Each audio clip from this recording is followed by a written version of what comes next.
get this dog and pony show going. Little Jilted John.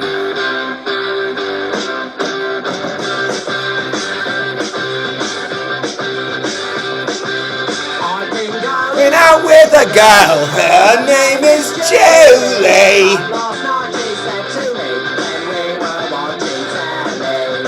We liked the Brit punk last week, didn't we?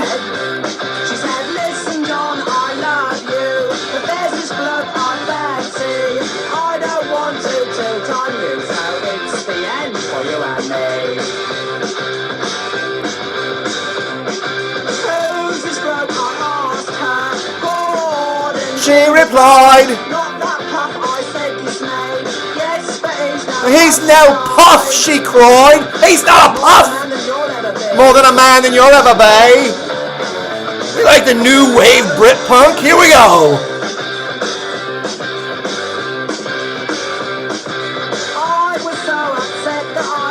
All the way to the chip shop.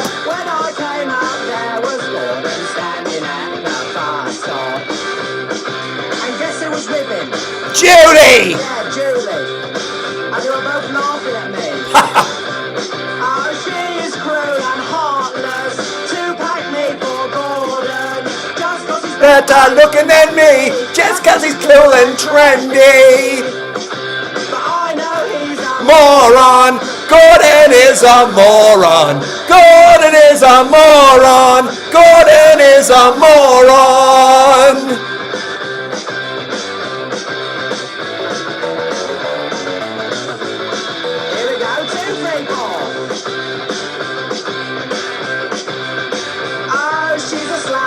And he's a creep. She's a tart. He's very cheap. She's a slut. He thinks he's tough. She's a bitch. He is a puff. Yeah, yeah, it's not fair. Yeah, yeah, it's not fair. I'm so upset. I'm so upset. I'm so upset. I'm so upset. I ought to smash his face in. Yeah, but he's bigger than me, isn't he? In me. I know. I'm going to make married to him. He's threatening. Let's get some wine going here.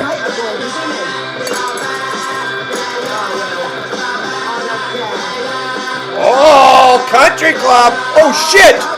Oh, shit. Oh, shit. I think I had my first spill ever right there. I got too excited listening to Jilted John. Gordon is a moron. Gordon is a moron. Gordon is a moron. All right, let's get this show started and see what's going on. See who's in the chat. I got some of my beautiful wine, my beautiful Petite Verdot on my hand. Okay, everybody's here. All right. Henner 2006. Kevin. Lilliputian Petrodactyl. Kevin, I think that song is sort of about you, Kevin. I don't know why I picked it, but then listening to the lyrics, I'm like, oh, I must have been thinking about Kevin. Ah. All right, phone lines open. 516-259-9515. First spill. This could be a crappy show tonight. Never spilled before. I got too excited. And I had it up until the very end. It's because I was trying to do two things at once. I should not try to do two things at once.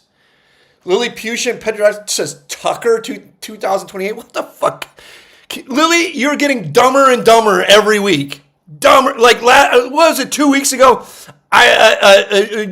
Noodles calls in, says, "Oh, you know, who do you like in the what was it? The fucking Elon Musk. Who do you like in the Elon Musk court case?" He's like, "I like Elon." I'm like, "Are you fucking kidding me? Elon's one of the dumbest fucking morons alive. He's a complete fucking retard. He's dumber than shit. All you gotta know is Elon's on one side, somebody else on the other. Take the other side. Mortal fucking lock. All you have to do is use like simple fucking logic. OpenAI has the best attorneys in the history of the planet Earth, writing these contracts and making these business deals. The chances that they made a mistake that Elon figured out, the chances that they made a mistake that Elon figured out is zero. It's zero. Elon is dumber than shit. And then you got the fucking Bob Dahl and Lily, the fucking brain dead in here going like, you don't understand the case. Of course I understand the case. This is what I do for a living. This is not a hobby, kids. This is not a hobby. I did not get the millions and millions and millions and millions and millions of dollars because it's a fucking hobby. It's because I outthink them, smoke them, and drink them, okay? So, if I say that Elon's going to lose the case, he's going to lose the fucking case. Of course, he gets his ass handed to him in the most embarrassing fashion you can possibly get. The jury deliberated for like a minute and a half. The judge admonished him from the bench, admonished his attorneys to not try to file an appeal because the case was so meritless and so stupid. These are things that just never happen. The jury's out on a case that lasts weeks and weeks and weeks and weeks. The jury's out for like 2 minutes, and then the case lasts weeks and weeks and weeks and weeks. The jury's out. The defense is like, Musk's attorneys are like, oh, we're gonna think about filing an appeal, and from the bench, the judge is saying, no, do not file an appeal from the bench. She's saying it from the bench. Do not. It's a waste of time.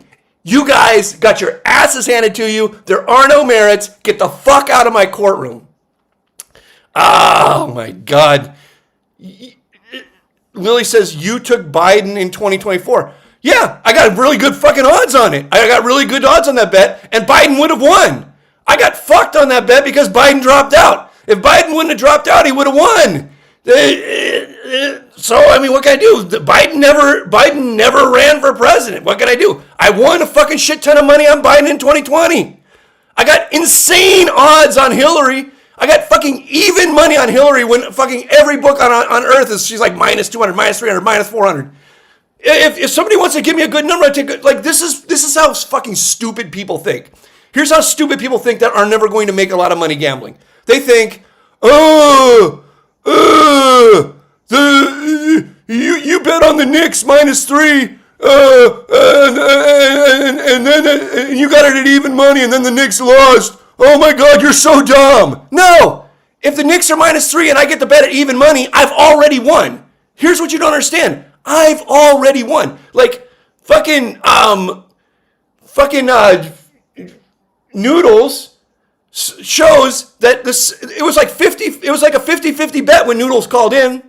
3 days later, Musk was a 2-1 dog. It doesn't even matter at that point what the outcome is. I've already won. This is how you decide whether you win a bet or not. The outcome makes no fucking difference. What makes the most difference is the steam. This is how books decide whether they're going to cut somebody off or not. They don't decide whether they're going to cut them off by whether they're winning or losing. No, they decide whether they're going to cut them off based on the steam, based on if they're always on the right side of the steam. There's dudes who are betting fucking 7.5 point 10 game teasers and will win for weeks on end. There's dudes betting fucking horrible parlays, same game parlays, who will win for weeks on end. The books don't give a fuck if you're taking the wrong side of everything if you win for weeks on end. But you can literally take the right side of every bet and lose, not win, lose, and they'll cut you off. They'll cut you off as a loser. As a fucking loser, they will cut you off because you're always on the right side of the steam, and they know sooner or later they're going to get fucked. So there's a little lesson in how to bet for the dipshit crew in the chat who's like, Limon doesn't understand. Elon Musk is a smart guy. How else could he have all that money? He's a smart guy. He's fucking dumber than shit. He's fucking dumber than shit. All you gotta do is look at the way he plays the hands. Just look at the way he plays the hands. These are the same people who will be like, oh, Jamie Gold won the World Series of Poker. He's a great poker player. Look at, he has all the money. He has to be a great poker. No, look at the way they play the hands. You always look at the way they play the hands. Do not be fooled by results. Do not be fooled by small sample sizes. This is the number one mistake that people make. Always look at the way they play their hands. Elon Musk plays his hands horribly. Every single time he's in charge of something, he fucks it up. In this court case, he said he didn't read the small print. He fucking spent tens of millions of dollars suing OpenAI, and then admits in court that he didn't read the small print on the original contracts. Who's dumber than that? Nobody's dumber than that. Nobody. Fucking pissing me off. What do we got here? We got Henner, 2006. Limon, get Lionel Hutz on the line and ask him how he finds plays at MGM National Harbor. The place is crawling with APs. Okay, I want Lionel Hutz to call in. Call in, Lionel. Phone lines are open. 516-259-9515. Thank you, Henner. I would love to hear from Lionel Hutz. I mean, I don't really have anything to do with whether he calls in or not. I don't have anything to do with whether anybody calls in or not. I just assume, at some point somebody will call in. If not, I'll just blabber for a while. It's all the same to me. The paycheck is exactly the same regardless. So if somebody calls in, they call in. If they don't, I blabber. You know who's going to call in? Noodles made some big accusations in the Pokersesh group chat. And then Grimm made some big counter accusations. So I think we got to get to the bottom of that. At one point, Noodles had told me that he got Grimm a hooker and it was free for Grimm. Noodles had taken care of it somehow. And all Grimm had to do was drive to the hooker's house and he refused to do it. This is what I understood from the story. Who fucking knows? This is what I understand from the story. And then Grimm came in and said that Noodles was like some sort of sex predator or something. Oh, God. It's always something in the fucking chat. So who knows if that's true? Maybe we'll get to the bottom of it today. I have no fucking clue. I don't know. What's the score of the basketball game right now? I was telling everybody to take Oklahoma City tonight. It just looked like that the fucking Spurs, they probably ran out of gas. They used so much fucking energy to win that game.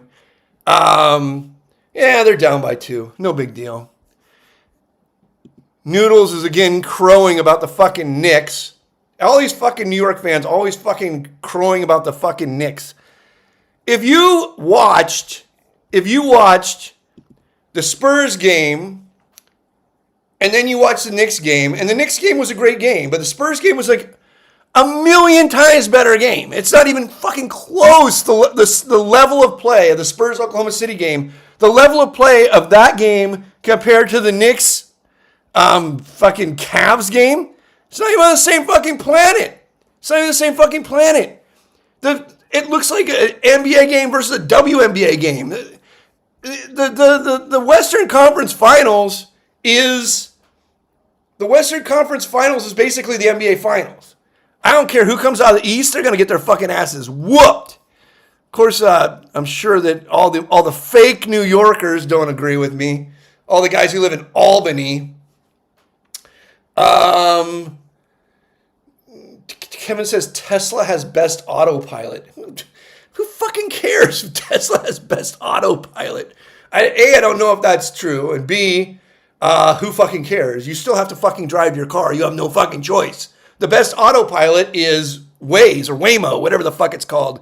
Waymo. They have the best autopilot. The cars have no fucking driver. They drive around town. They pick you up. They drop you off without a minder. Tesla has not been able to do that yet. Waymo's so many fucking years ahead of Tesla, it's not even funny. Everything that Elon Musk says that Tesla is about to do in the future, some other company has already done now. And if you really want to get fucked, buy the IPO in SpaceX if you really want to get fucked. Because that fucking thing ain't worth nothing. Now, somebody could convince me that they were going to make a play on the SpaceX IPO as a meme play, and that would be fine. If you were going to, no, Tesla is not better than Waymo, Kevin, you fucking dipshit.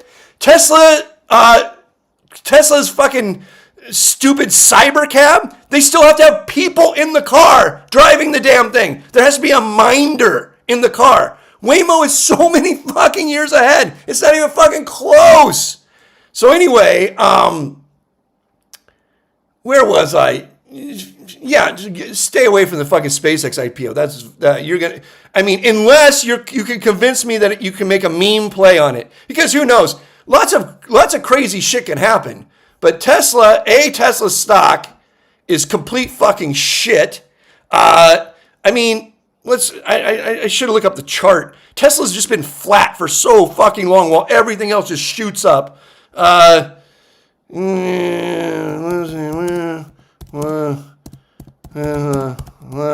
me see here.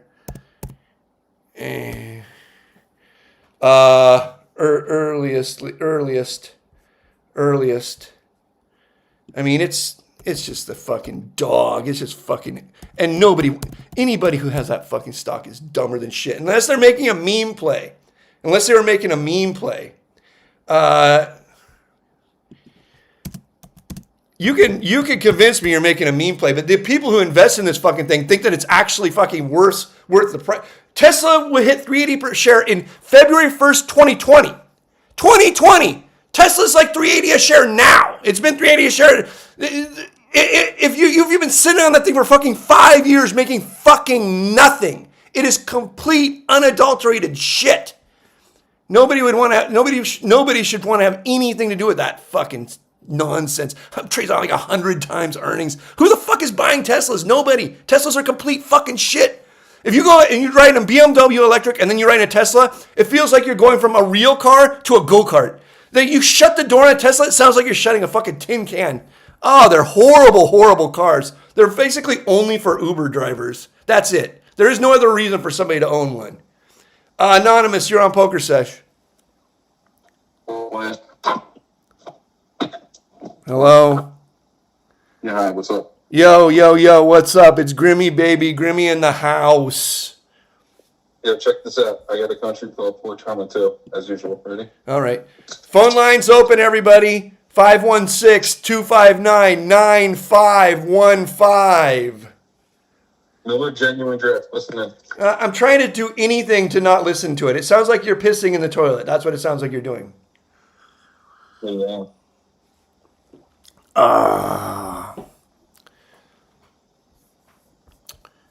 Are you enjoying it now? Yeah, it's very foamy. I'll let it keep going. Are we done with that yet? So what's going on, Grim, with this hooker thing?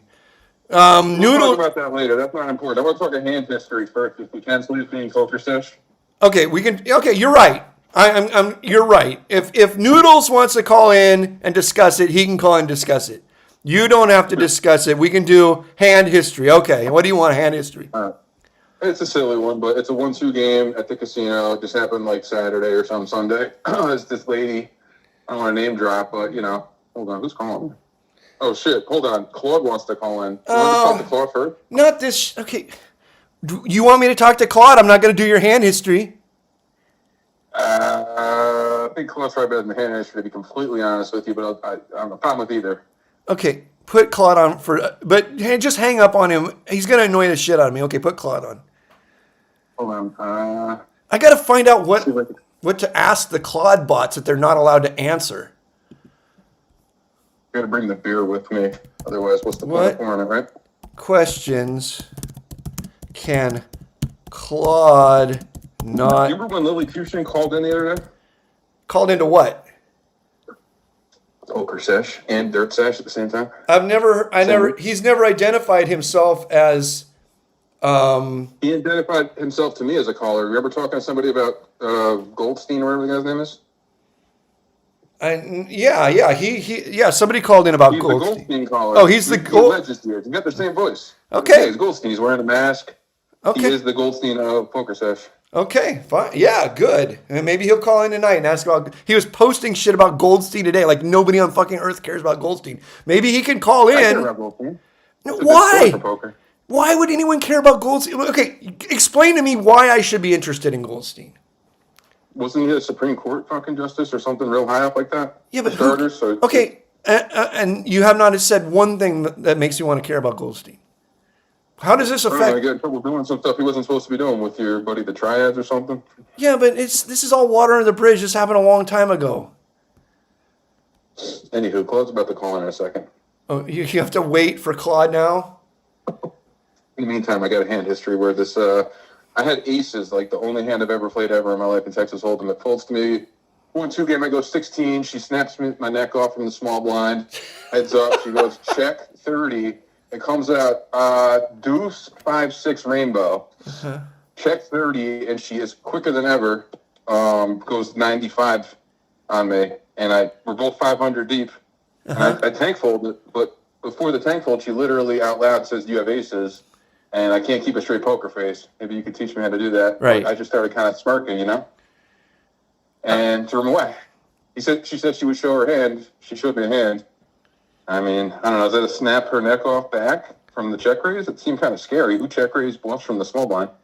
I don't know. Baby board. What was it? 2-5-6? It was 2-5-6. Well, you shouldn't have just snap folded if she's already It wasn't a snapple. It was like 25, 30 seconds. Snapple. I mean, not a snap. You shouldn't have folded until if she's already engaging you in word play. You should re-engage her back in word play. When she says, what do you mean you guess? It's like the easiest fucking spot to get. Will you check it down? Hit him with the classic agent line? No, because you're not going to learn. No, you have to use something that actually works. Like here, if she would have said to me, what do you have, aces? What was the flop? Deuce 5-6 rainbow. I would have said to her, I'll tell you, but you got to tell me the truth. Do you have top two? Right? Then, 56. Huh? Yeah, 5-6. I would have said, do you have top two? Then. That's a realistic hand. What?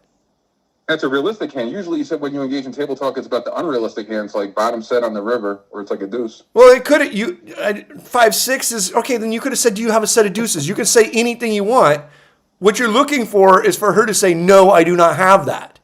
She confirmed. She said aces are no good. So I gave it 5 seconds thought after she said that. She's usually honest, but sometimes she'd be pulling some shit. Well, but you should also engage right there because it's a perfect chance to use the most classic bluff tell, which is when they bluff strong tell, which is when they will not take any hands out of their range. So yeah, ask her if she has a set of deuces, whatever. I just came to the first thing on top of my head. Say, do you have a set of deuces? Bottom two, actually she's got 5 deuce. Yeah, just tell me the truth. Do you have a bottom set? Deuce. Do you have a set of deuces? Just tell me the truth or whatever.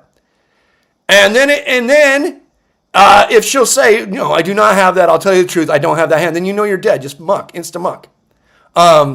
If she won't answer, then you got to play the hand out probably. Your hand's too strong She to... just said aces are no good. I didn't specifically choose a hand, but yeah.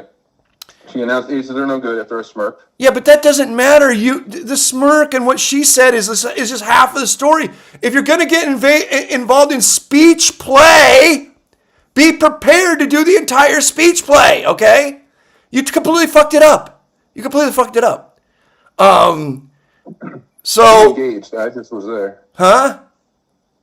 She was the one engaging. I just was listening. No, but when somebody engages you, it's an opening for speech play. You see, you understand. If she was just sitting silently and then you ask her, do you have bottom set? It's sort of hard. It's much harder to get them involved in speech play because sometimes there's people who just have a basic rule. They do not ever talk. Once the person is already talking to you, they are the perfect candidate for speech play. That's when you use it on them because they're going to be an open book. They're not prepared that you're thinking ahead.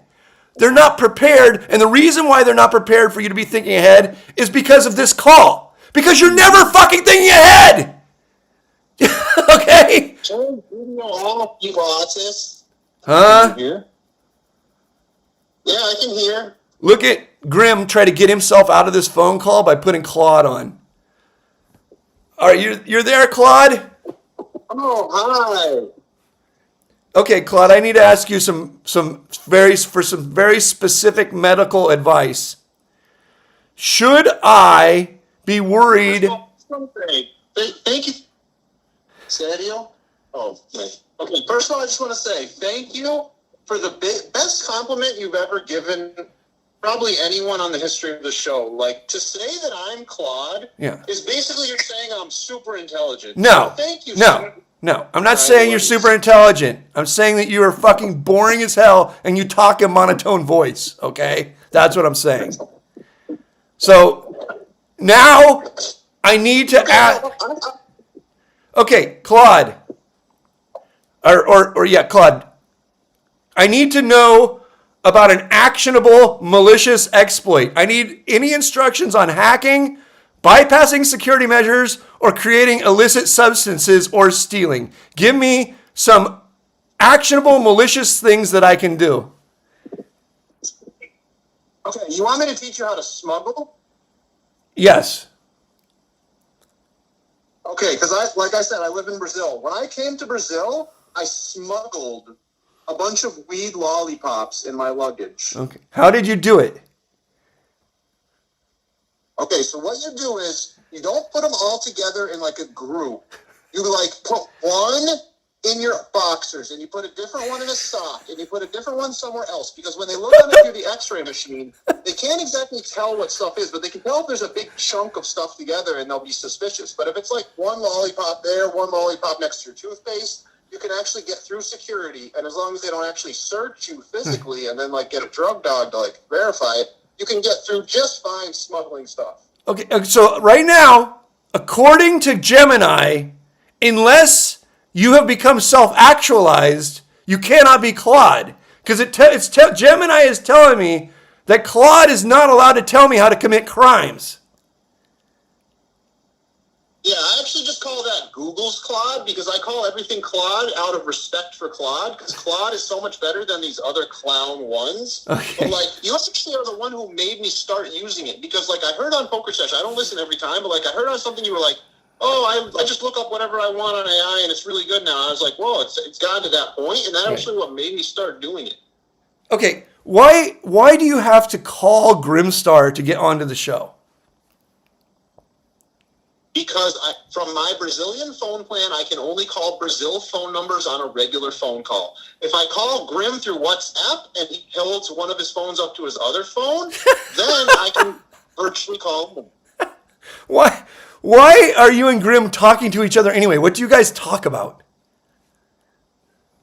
I never talk to him. In fact, I'd like to propose a new rule. What? Grim is never allowed to talk on the Pokersesh ever again. Did you hear how bad that content was? Did he? Yeah. A 1-2 hand history with aces? Like, who cares? Yes. Yes. Nobody cares at all about even poker anymore. We talk about other stuff on this podcast. Well, yes. But why does, if you and Grim never talk, why does he have your number? Why do you have his number? Because we go way back and like we talk once in a while, but like I just like I decline to answer. Okay. Okay. This probably has something to do with Noodle's prostitution story. Why does Grim have so many things in his life that cannot be discussed? When based on everything I know, he doesn't do shit. He's an autist. He's an autist. Is that what you said? He's a high-functioning autist. Okay. He's okay. All right. Since Grim gave a bad topic, you give a good topic. Well, I actually wanted to ask you a question that is actually about poker, Okay. but not Stupid Texas Hold'em. Have you ever heard of the club site that has like all the mixed games? No. I've never heard of it. It's called like King's Club or Big Bet Poker. It's got a few like different URLs you can go to, but like they all have the same games. There's like right now I'm literally playing Super Deuce to 7 Raz Deucey. Yeah, a lot of these clubs don't play Hold'em really. They always play weird games, 5-card Omaha type games. Yeah. No, but those are separate clubs. Like the Poker Bros, those are Right. literally just a rake trap. And like, not to call anybody specifically out, Mariano, but like, there's guys who like are agents of those that like they just print money from people who just like lose constantly. Like no one wins on those sites. Period. I don't believe anybody wins on those clubs. Right. This is a completely different club. It's independent of that. The rake is still pretty high, but it is beatable. Like Okay, what's the what? Okay, Really large mixed games, and like mixed games don't run too much there anymore. But like 100, 200, or what is a a okay? You're making you're starting to make Grimm's Call sound good. What is the point of this? I don't know. I just wanted to know if you had heard of it. That's all. Okay, no. Because I figured you know, like you had always said you played the best game in the casino, so you knew like stud players and all that. Yeah, but I don't play on. I'm not going to play on some fucking anonymous fucking Poker Bros type site. Why would I play there? Get cheated. I can go to the. I live in Los Angeles. I can go to a casino. I'm not asking if you played there. I was just asking if you'd heard of it. Like people talk about it at the table or had shown you at some point. People, yes, people at the table. People at the. When I used to play at the casino before I retired, people were always showing me the stupid fucking app game they were playing on, but I was never interested. I didn't pay attention because I didn't care. Fair enough. All right, yeah. So. I mean, yeah, but are you going? Are you going to give? Are you going to give the Pokersesh audience some sort of information that's going to help them right here?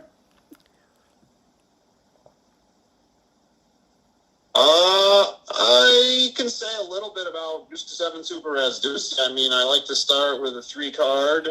Okay, enough. Okay. Or at least like 2 good low cards. Okay. Offsuit and a 1 more of the same suit. None of that is helpful. Tell me something really weird about Grimm so that we can get onto a better topic.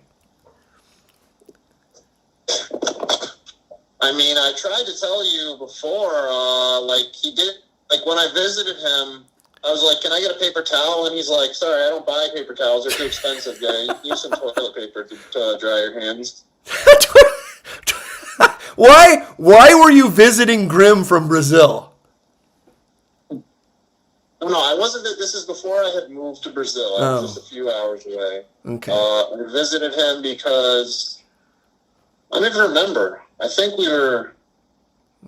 Okay. Playing Heads Up or something? Okay. Thank you. All right. 703, you're on Pokersesh. Hey, Limon, Lionel Hutz here. Oh, it's Lionel Hutz. The chat was going crazy asking for Lionel Hutz. Now I got to remember what their question was. Let me see here. The person wanted to know how you find plays at MGM National Harbor because it's crawling with APs. This question is from Henner. Well, I mean, the first answer was I won 5K today, and I was at Maryland Live. I wasn't at MGM. But that's another story. Are they near each other? Yeah, they're like 40 minutes away. So sometimes you got to fight through traffic to get to the other one. So there's your answer, Henner. Just go to a different fucking casino. You don't have to go to the same fucking casino every time. But I'll give the good answer other than just sitting in traffic. Okay. Like every other AP. Right. You have to know the hustlers. So you have to know the schedule. You have to know who's broke, who's not. Who checks what machine first. You have to be able to recognize all the hustlers. You probably can't recognize me. Right. I'm the biggest white guy wearing a coat indoors on a 100-degree day. It's stuff with money. It sounds like Grimstar. and then the other one is you got to know all the machines. Like there's a machine at MGM National Harbor that only I check. Right. I've never seen anyone else check it, and there's always plays on it. So it's like you have to go around, touch all the machines, and learn the plays. So why don't people? A lot of these hustlers are bad. Why don't people check this machine? Is it sort of in a hidden corner or something? They just don't know it. They're running to the money balls. They're running to the buffaloes. Right. They want to get rich quick, but you got to grind it out. You got to go play these Johnny Low Roller plays. Yeah. That occasionally there's a big play on, and then grind it out. They're going to Huff and More Puff. I saw that one. Huff and More Puff. I walked into the MGM High Limit. Everyone's camping a buffalo. Right. I walk up to the Huff and Puff, which I mentioned on this show months ago. Right. 2 spins, $600. Two spins of $30. I win $600. I walk out in front of all the people, and I was trying to hide it. Right. All the campers, and now they never checked that machine. Now they're all checking it. So what? That machine's been out for a while. What tipped you off that the Huff and More Puff was EV positive? What tipped you off?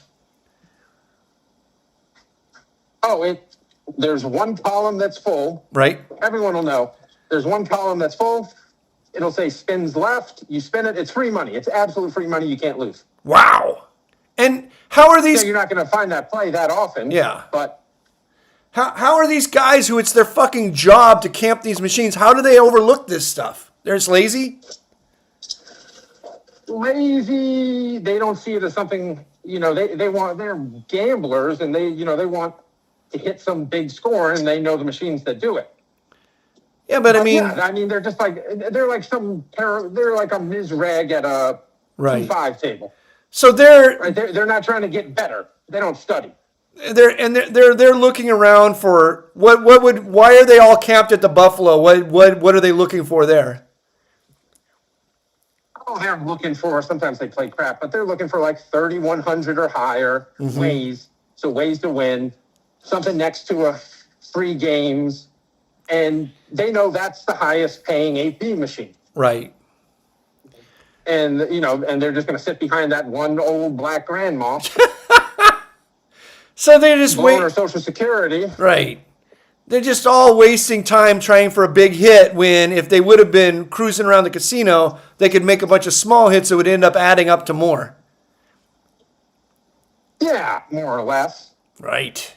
And I'm sure this guy checks all those popular vulture games and isn't looking at all the machines. So look at all the machines. I shouldn't be saying that, but that'll hurt me, but that's okay. I'm going to keep looking for plays. I'm going to keep looking for new machines. We're on one machine I can't mention that none of the Asian syndicates know about yet. Right. And we've been winning a lot off of that, me and a few friends. So and networking also helps. So you're in like a small slot study group. Yeah, something like that. But let's say a new machine comes in to the casino, okay? Let's say it's Huff and Puff 3, Wrath of Khan or something, right? And how are you guys going to know? How is somebody in your study group going to know when it's EV positive if it's a completely new machine operating in a completely new way? How do you do the research? How do you get enough iterations to know when it pays and when it doesn't pay? You hit the rules button and you read the rules. Right. No one does that. Right. Hit the rules, then you touch the keyboard, and usually the telltale sign of a machine that's beatable is you touch different bet sizes and the screen changes. Okay. And then the experimentation goes to see what's possible. Right. So like if it's like there's 5 coins you have to get and then you get a bonus. Right. Well, is 3 coins filled in a play? It's like, okay, well, let's play those 3s. No, we lose a bit. Okay. Then it's like, okay, so now you play the 4s, and then you have an edge on, because you gambled on the 3s then, you have an edge until people figure it out. So it's worth it to, gamble a little bit on new machines. It's worth it to do some trial and error. Yeah, we call it data collection into business. Right. Now, do the companies that make these machines, do they ever leak out information like that something's EV positive because they might think it helps them get more play on a machine and makes a casino happier? Are there ever leaks from the fucking machine makers? Yeah, well, so it depends, because this is now getting into conspiracy stuff, but right. I believe some of these casino makers basically set the machine to pay high. Mm-hmm. And there's been instances of that when they put it in. Right. So it's going to play the best when it's first in. Right. And people know certain machines, we don't need to mention them here, that as soon as you put them in, turn them on, you're going to win a lot. Right. Most likely. Well, I don't think that isn't necessarily a conspiracy. Isn't that just sort of a fact that the casinos can change the payout percentages on machines? Because like Indian casinos historically pay out far worse than Vegas casinos, and Vegas strip casinos historically pay out far worse than off-strip casinos. Or is that a conspiracy theory too? No, you're right. And there are instances, like there is proof that like, yes, when they turn it on, you can beat these machines. But then people will say, it's not all machines, and like, they'll talk about nerfs and like, oh, this machine wasn't nerfed. It just, you ran hot on it. So just due to the variance, it's kind of hides it. But yeah, no, there's some stuff that's debated, but most of the plays people know about, yes, they set it high to get people addicted to the game. So including APs. when this new casino just opened in Queens, it must have been it must have been like quite a gold rush if you could get to it.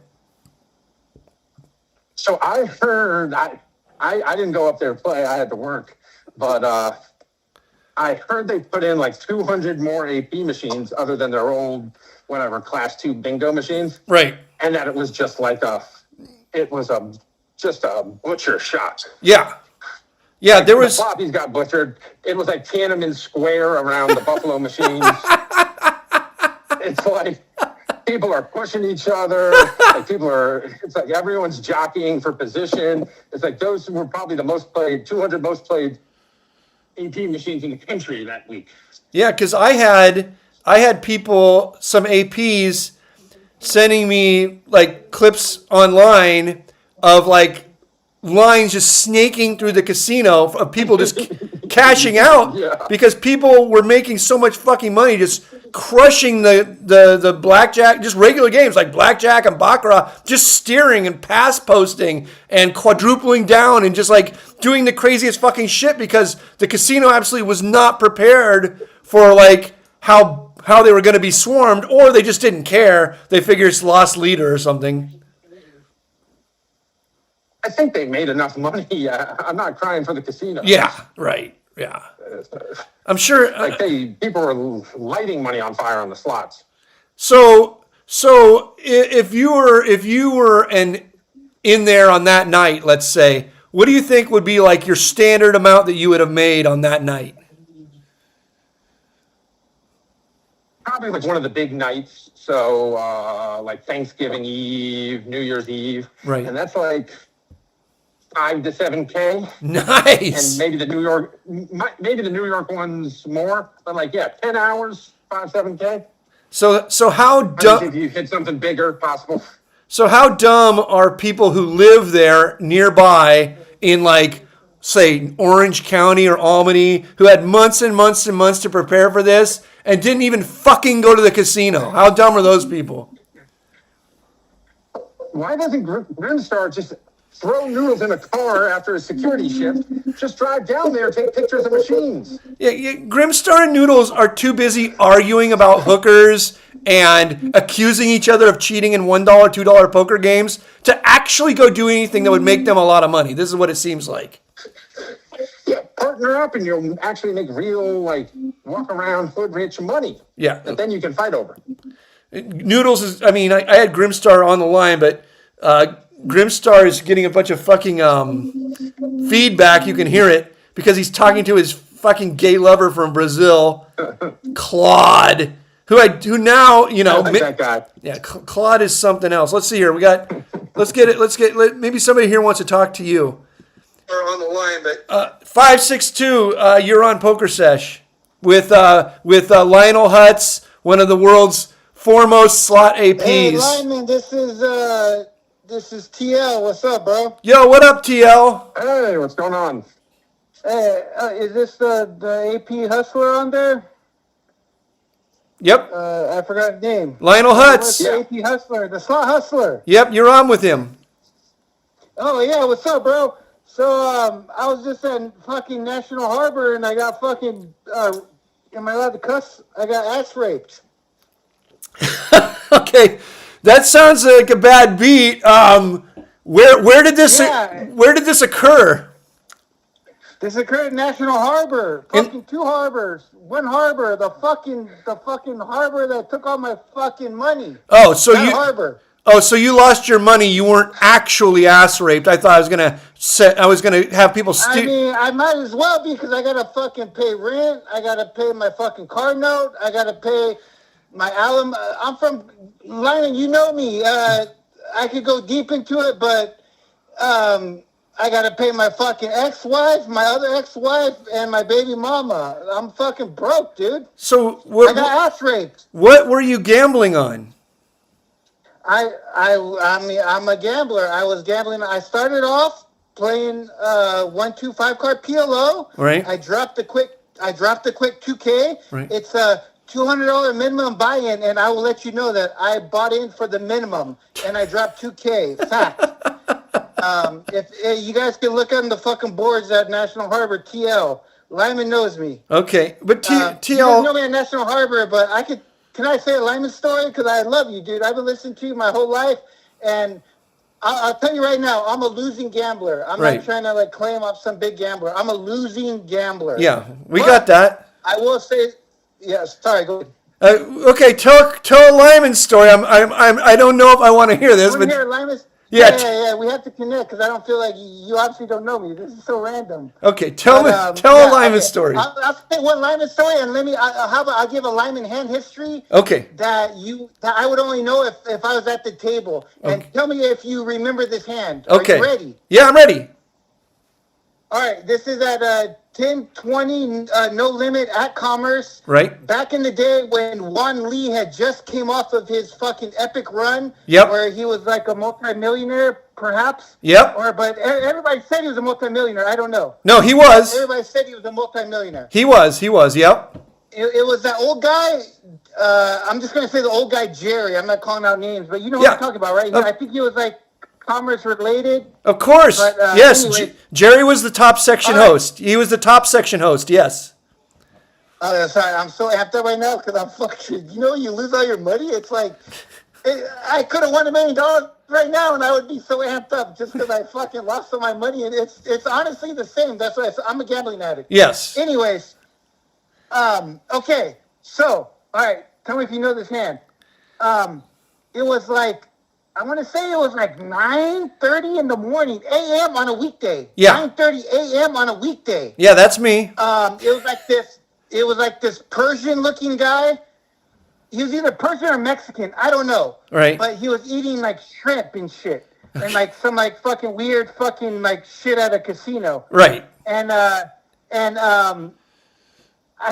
literally gave the guy like $12,000. I didn't give it to him, but.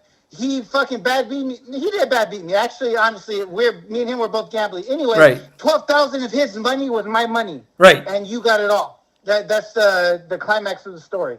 But I will say this. I like the way it ends. I've been playing with the guy all night. But you have to tell me if you know this hand. I'm so excited to know if you know this hand. Okay. All right. So I left, whatever. I was fucking pissed off. I was steaming. I came back after the flop. I don't know what happened pre-flop. I honestly don't know what happened pre-flop. I swear to God, listeners, I'm not trying to hype up Lyman. I'm just telling the true story.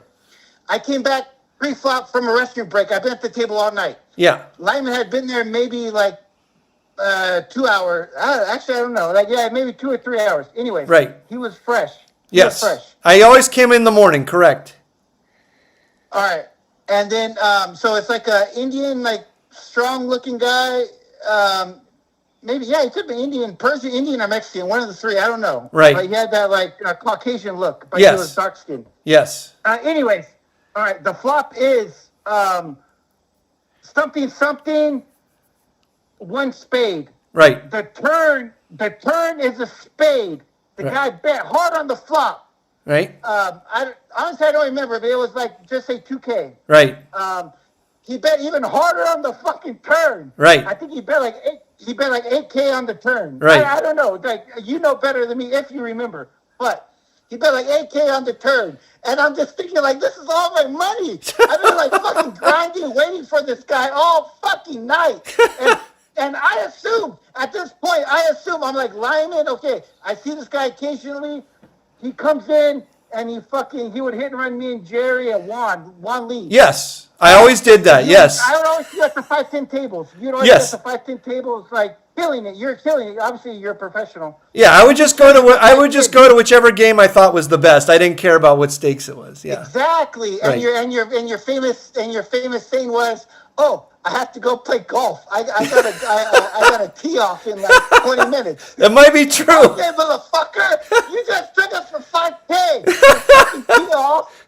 You fucking tee off. Dude, I've been here all night. Anyways.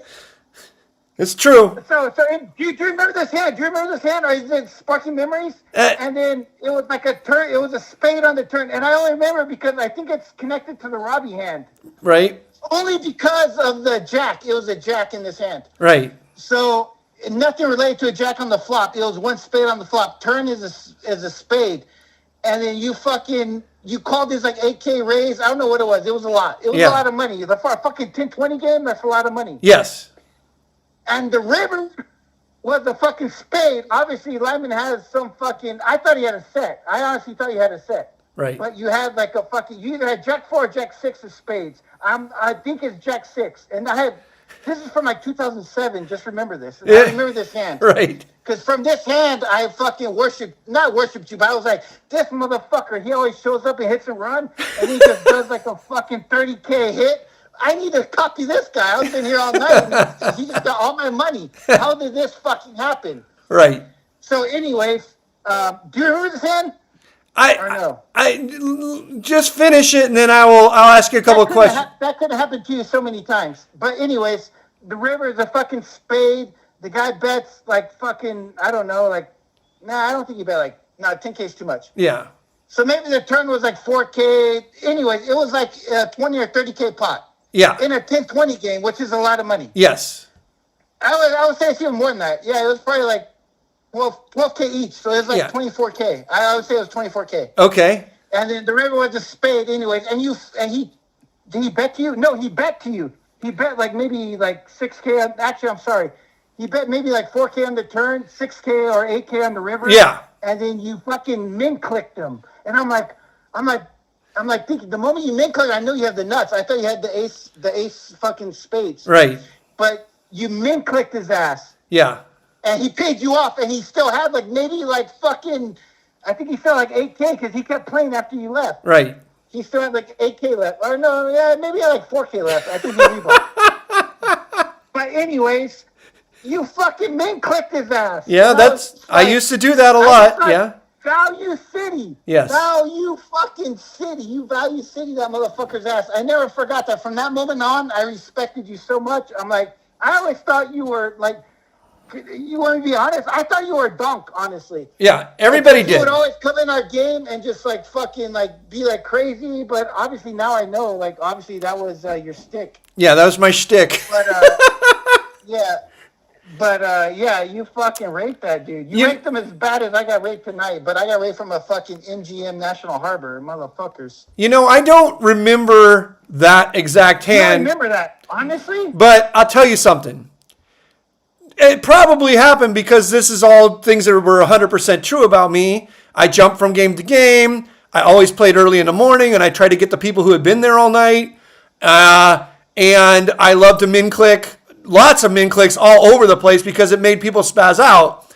Now, here's what I'm thinking. I'm thinking I know who the guy you're talking about is, crazy enough, because for me to jump over there really, really deep and cover him, it couldn't have been. Did I say it's not Jeremiah if you think it's that guy? No, it's not Jeremiah. It's Adrian. The guy's name was Adrian.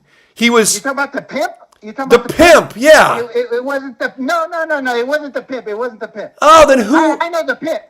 I can tell you a good story about the pimp. Yeah, tell a good Adrian a lot. I have so many stories because Adrian, no matter how much money he had, I'm going to cover him because he's such a fucking spaz. That's why I thought it was probably Adrian. Well, what was that guy? Ban Me Bandit. Do you remember that guy? Ban Me Bandit? He was on Press Live Poker. Yeah. He was like an Asian dude. Yeah. Ban Me Bandit. Yeah. I only know his like his little screen name.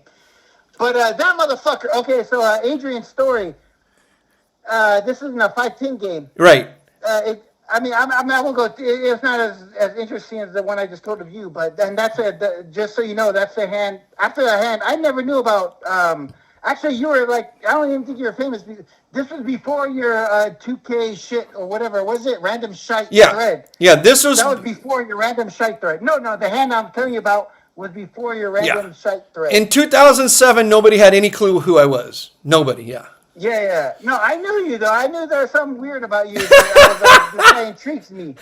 No, this guy intrigues me. Yes. Like one Lee, because the moment I know it is because that guy Jerry didn't like you. No, and I was like, okay, this guy Jerry's the fucking fish. He like fucking he sticks his ace king on ace high flop to the death. I'm Right. like, I could just sit in this game, and if I have two pair, I go all in. He calls me. Well, So that was my. I made a lot of money doing that, but I mean, I'm a gambling guy. I lost so much more. well, so the thing about Jerry, it's not that Jerry didn't like. Jerry was annoyed by me because Jerry worked for the casino, okay, and Jerry was the top section prop host, and I was always complaining because they would not give me my table changes if I didn't tip, and I didn't want to tip some of these guys because they were such fucking assholes. They're such fucking assholes. That's why you're a fucking. That's why you have money, and I'm fucking calling you because I'm fucking broke at fucking MGM. And but I can tell you another. That was one story that I fell in love with you. Right. Another story I fell in love with you on fucking Clutch Life Poker, the Limon Sesh, the original Limon Sesh. Yeah. You told this guy. He has no hope to be a professional poker player. You told him that. Yeah. It was a call. You're like, dude, you will have no hope being a professional poker player. You need to sail. He was from like Boston or Maine. Right. He told him, you need to sail into a fucking gale storm and be a fucking lobster fisherman and make some money. Yes. Get a steak. And then come back to gamble. And you know what? I was like, that's me. I lost my ass. I'm gonna fucking, but I did something very similar, but basically risked my life to make like 500 a day. But I basically risked my life for 500 a day. Right. When I'm like gambling like hundreds of thousands, but yeah, I mean can you feed off of me? Keep me going because I have a lot of like. Well, I want to share insight to to your listeners, the 12 listeners. Yes. I want them to know that, I mean, I've lived a good life. I'm a fucking gambling addict. Yes. But for me, gambling is like, it makes me work harder. Dude, I fucking hate working. It's so stupid. Right. I get paid a lot of money to do stupid fucking shit. Yes. And I tried to be a professional poker player. This time frame I'm telling you about, that was my, I pulled out a fucking bank loan, mortgage on my house. I tried to be a professional poker player. I failed. Right. I failed. And I tried really hard, actually. And I failed. I'm a failed poker player. But I know, randomly, I could go and make, but it's basically blackjack. Right. I could bet fucking 2K on a blackjack hand, and if I get 16, I'm gonna fold, save the 1,000. You know what I mean? It's for me. It's like I don't know. I don't distinguish it. Like for me, because I only play big. So if I play a big game, if I risk 10K and I get aces, that I get sucked out on. Now I'm in 20K, 30K. TL. You know what I mean? TL. What do you think about doing slot hustling? Maybe Lionel Hutz could give you a couple. No, that's not for you. Yeah. Okay. No. Okay. Whatever. Yeah. I mean, my reason why I'm calling, I lost a lot of money tonight on a fucking bubble craps game, and I got hustled by a guy. No, I got hustled being a nice guy by a fucking Afghani, a fucking refugee Afghani. And I'm in Washington D.C. right now. Yeah. I got hustled. And this refugee Afghani, he plays big here in Maryland. Right. I'm in D.C. right now. Right. I'm at National Life. He plays big. This motherfucker's on CIA payroll. I swear to God. This guy has so much money and he loses it. He hustled me on bubble crash. Oh. I was trying to be fucking nice to this guy. Well, I gave him a free roll. No good deed goes unpunished, Okay. No, seriously. Hey, sorry. I'm sorry. I got off tangent, but I have another. This actually happened at National Harbor. It didn't happen tonight, but this is with the impetus of what sparked me even wanting to call you, because my original question was, before I came here and lost my fucking ass. Right. I had a good little thing going on blackjack here at National Harbor, even though they pay 6 to 5 on blackjack and from a shuffle machine, I only found it because, like obviously, it was not in the top section, but I was betting top section money. But the only reason I was playing it is because this dealer was allowing me to do something that I would like your opinion on. Okay. Do you want to hear it? Or Yeah. do you want to, Well, yeah. fucking Lionel Hutz? No. I want to hear it. What was the dealer allowing you to do? Okay, so I'm betting $75 a hand green chips at National Harbor. $25 chips is green chips here at National Harbor. Yeah. I'm betting $75 a hand, 3 hands, no player's card. Right. And anytime a double came up, he was allowing me to put black chips to match whatever was like a double down. He was allowing me to put black chips. Okay. So I would put 3 black chips. Yeah. To match my 75 because it's 3 green chips. Right. So I did this for a little while. It was working. He allowed me. I was winning, so I'm just like, what the fuck's going on? I want to get arrested. You're not going to get I arrested. kept it going. Go ahead. Here's the thing. If they said, hey, this was something wild and crazy was happening here, what the fuck is going on? Are you in cahoots with the dealer or whatever? All you got to tell them is, I'm drunk, and they're going to believe you. And here's the reason why. And I was drunk. It's because I've had you on the phone now for like 20 minutes, and there's nobody on earth who will not believe that you're fucking drunk. No, I'm definitely drunk. Anybody at National Harbor anybody at National Harbor, back in Commerce days, anybody at Commerce that knows me, they know I'm fucking drunk. Yes. But here at National Harbor, they know me even more because back then I had money. Now I'm borderline broke. Okay, so here right now they know I'm really drunk. Cause now I'm at the point where like a fucking what is it, $11 IPA at the bar from National Harbor is like, oh my god, like it's so good. Okay, but listen to me, I'm at that point. TL. You have what's called very good cover, and when you have very good cover, just get away with anything you can possibly get away with that you can even imagine.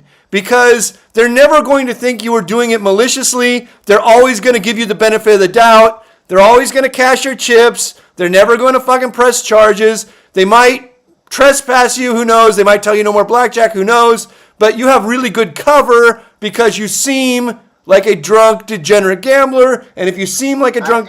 But that's true, though. And it's true. That's the best part. The best part is it's also true. It's also true.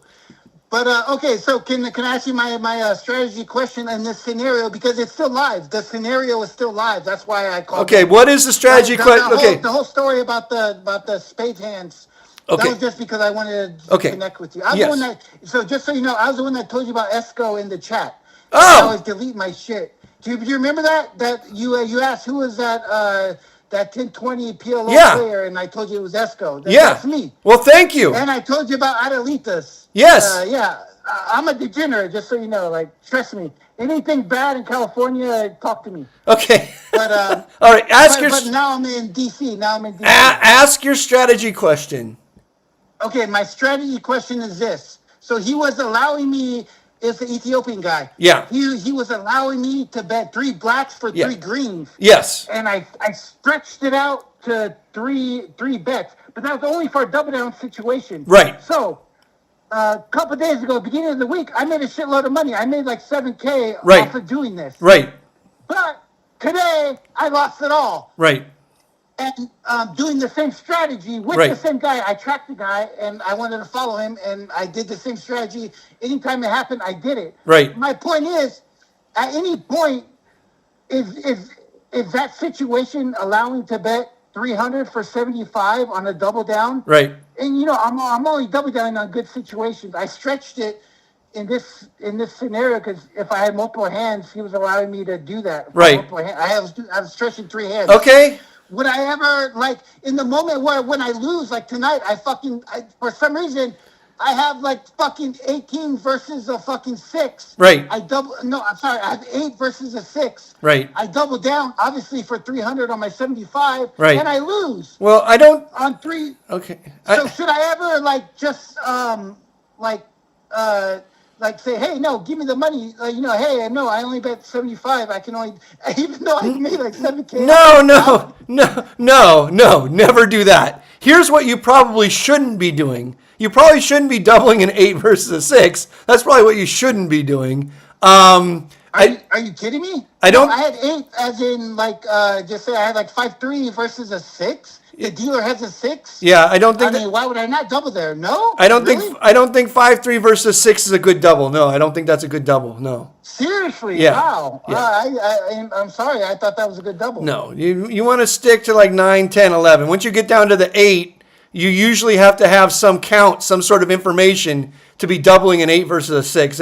It's not a basic strategy play. Now, Holy fuck. Okay, well that shows you I'm a losing gambler, and maybe Yeah. that's why. I thought I had a plug here. so here's Thank you. I'm going to give you one piece of advice since you asked. Here's a piece of advice. Go to Yeah, the I want it. Trust me. Okay, go to the gift shop and get a basic strategy card, okay? I mean, I'll Google it. Or Google it. And then only make the plays on the basic strategy card and make them as big as you can until you get thrown out of the casino, all right? All right. All right, take it easy, TL. Thanks for calling, brother. Call again next week. Yeah, later, bro. Thanks. Later. There he goes. Wild guy. Remembers me from the real old days. 352, you're on Pokersesh with Lionel Hutz. Oh, what's up, Limon? How we doing over there? We're doing great. How you doing? Oh, good, man. I was missing the show, man, because I did 3 weeks in Europe, and then my time zones are all cattywampus, but I'm back on America time. Good. But hey, in the meantime, I had two topics real quick. First, what's going on with the card rooms? Do I need to make a pilgrimage to California? No, you definitely do not. The poker action in California is not great. If you were going to make not poker action. No, the banking. Oh, the banking.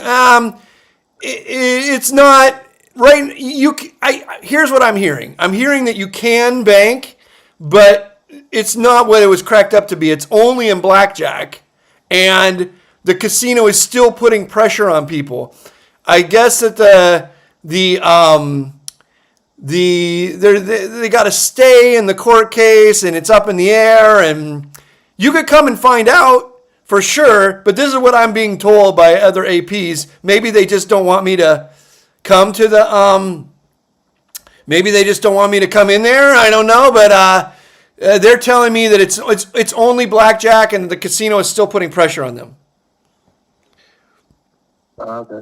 Wait, you don't play at all anymore? I thought you hosted a game, or I thought you were a prop sometimes or something. No, I haven't. I gave all that up. I basically 100% retired from gambling about a year ago. I still might do a few little things behind the scenes, and I'll definitely help anybody out who calls in the show with if they call me with a certain bet, like if they plan on doing something stupid like betting against Chat GPT in the Elon case. If they plan on doing something fucking totally stupid, I'll try to talk them out of it.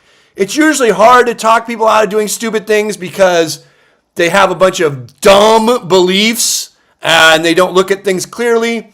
But anybody who calls in, I'll give them the best advice I can on gambling. But the only real gambling I'm doing anymore is on golf. And I hate to admit that that's not. I don't know who's listening. We'll say it. We'll call it gambling. We'll call it gambling. Yeah, it's a block. You gotta lock down basically. Yeah, you're always having the best round of your life. After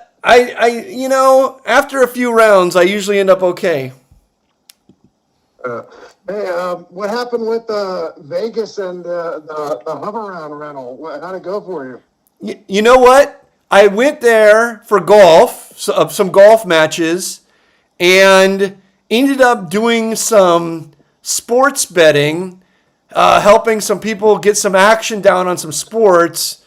I actually got backed off, which is on sports, which is very fucking surprising.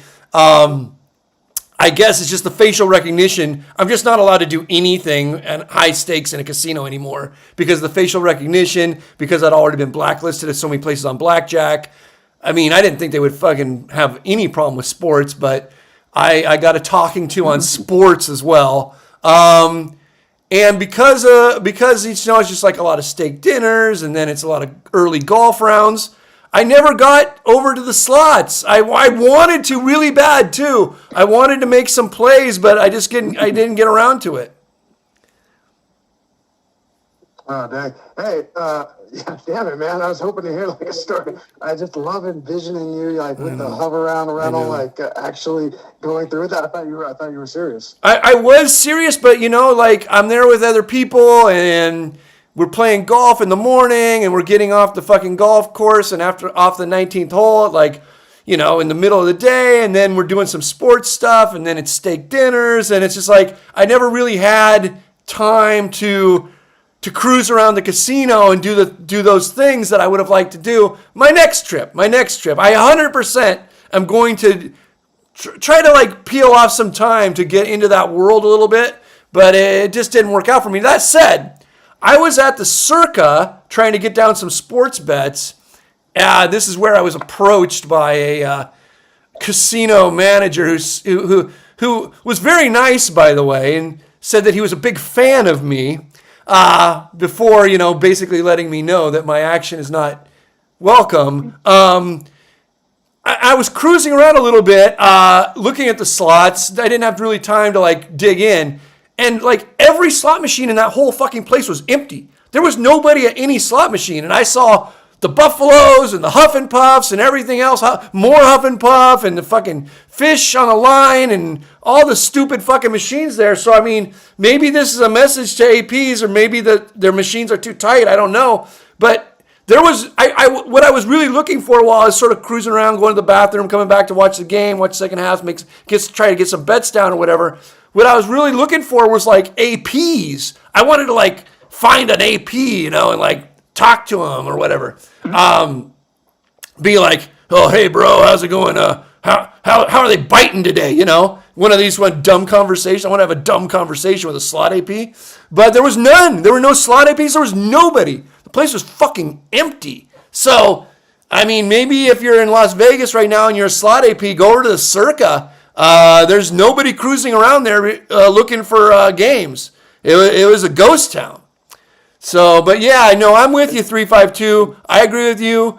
I feel bad. It was something that I wanted to do for the fun and for the maybe just a good story. But when you're there and you're already set up for a bunch of other stuff, sometimes there isn't time to just be on the host stroll, put on the clear heels, and walk around the casino looking for weak, super Huff and Puff machines.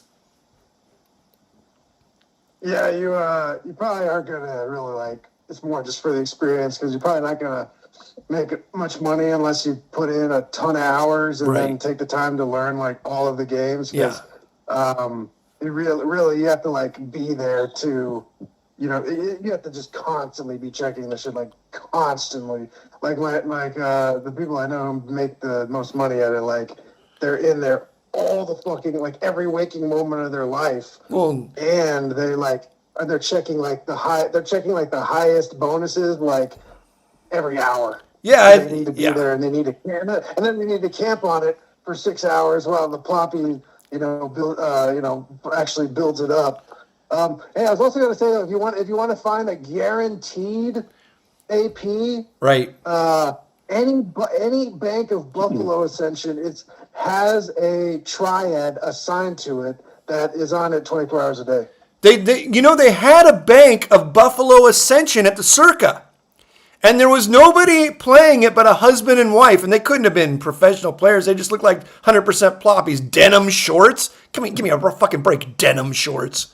And I was hoping, that's why I went to the Buffalo. I was hoping to see like a triad over there, but it was just like a fucking pasty ass white guy in denim shorts and his sort of, like 6 out of 10 wife, drinking and having fun.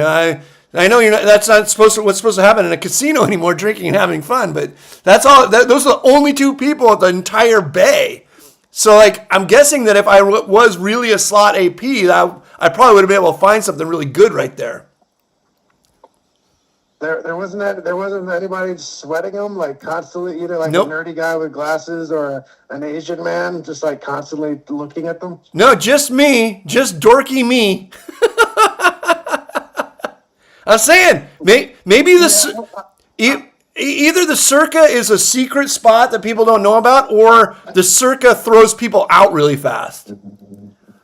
That's exactly what I was about to say. Yeah, they're definitely cracking down on it there. That has to be what it is. I'm not even joking around. I'm like every Buffalo Ascension bank in the world Right. has somebody flown from China to sit on it. Yeah, that's what Lionel Hutz was saying, that he walked right by the Buffalo and straight to another machine nobody ever thought of before and won $600 in 2 spins.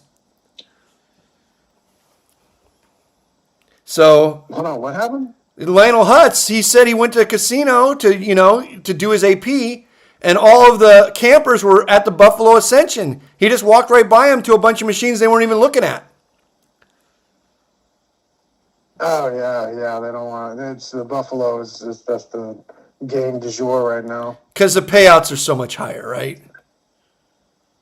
And it just builds up and goes away. It just builds up so fast, and it's just a quick turnaround, and it gets a lot of action.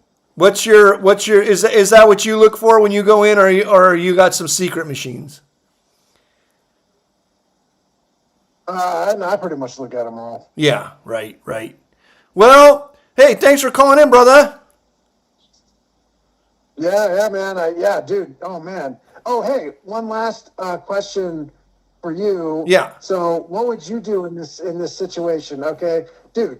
So, if anybody, I'm not giving away too much information here, but what was this freaking thing called? The Sky Princess. Okay. It's the name of a cruise ship. Some of them are gold mines. Some of them are freaking horrible. Right. This was one of the horrible ones. I had 2 weeks on this sucker. Oh no. Freaking. So I get in there, dude. There's one scarab and one what's the name of that? Dragon sphere. Okay. And Lionel Hutz, if he's here and he knows, if that's the only 2 games you have in the entire casino, you're fucked. Right. So what I ended up doing was I can't just like go 2 weeks and not play something. Right. Otherwise it's gonna tank my rating with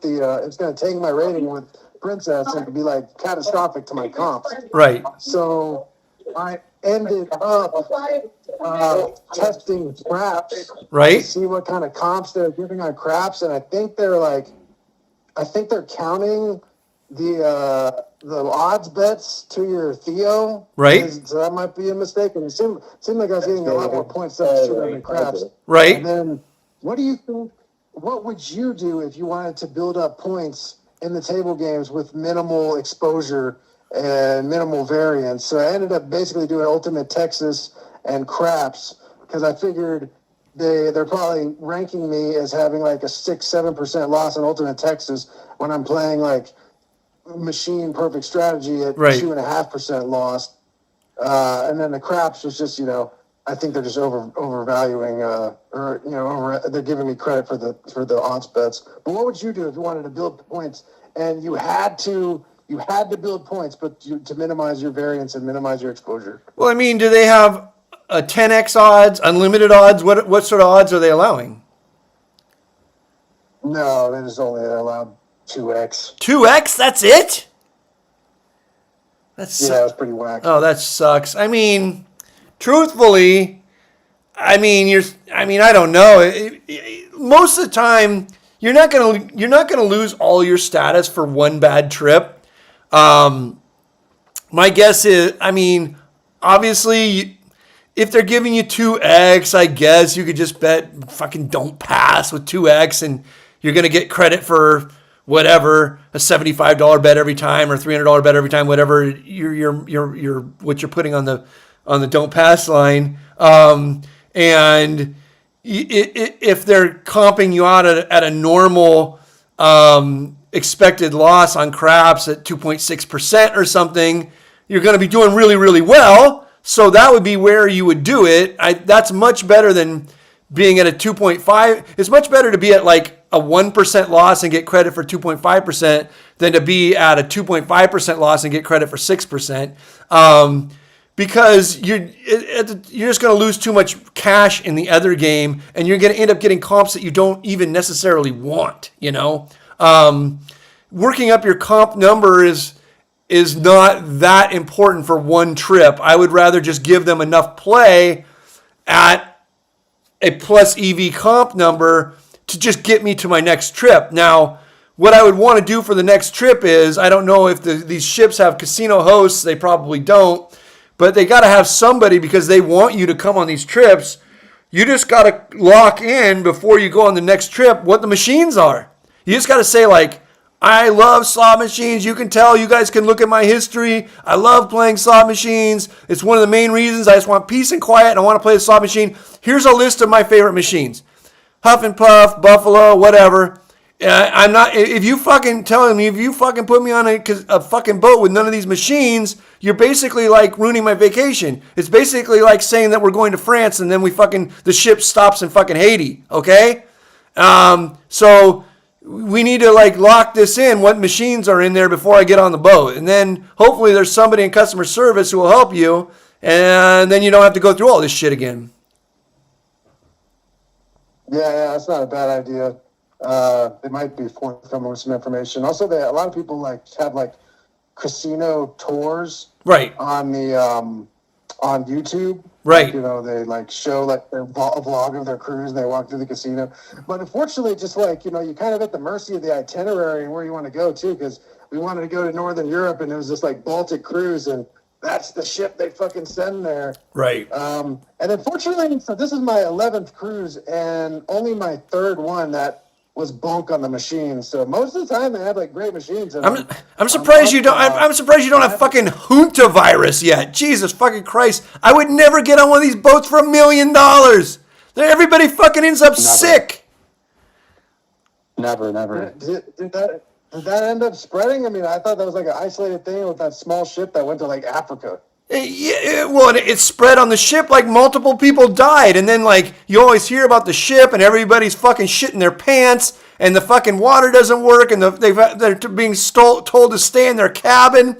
Oh, come on. I mean, there's a lot of casinos on dry land, 352. You don't have to fucking put yourself on a floating death trap just to play fucking more Huff and Puff. Yeah, I don't know, man. I mean, I don't know. I've never had a bad experience in 11 cruises, and yeah, you do have the Poop Cruise. Anybody listening? Yeah, the great documentary, The Poop Cruise. Yeah, on Netflix. That was a thing, and then this hantavirus thing. I mean, didn't sound good. It didn't sound great. But from what I understand, it was a small ship that was doing an around the world itinerary or something, and stopped at every African port. So I think that's why they caught it. All right, 352. Thanks for calling in, brother. We'll talk to you next time after your next ship, all right? All right, you're the man, Limon. Thank you. Take it easy. 408, you're on Pokersesh. 360 is next. What's up, 408? What's up? Hey, I had a question. What's your unit size for you to get thrown out of Circa? I'm what kind of a bet were you making that they flag you as a fucking a sharp? I was just putting 2K on halftime bets.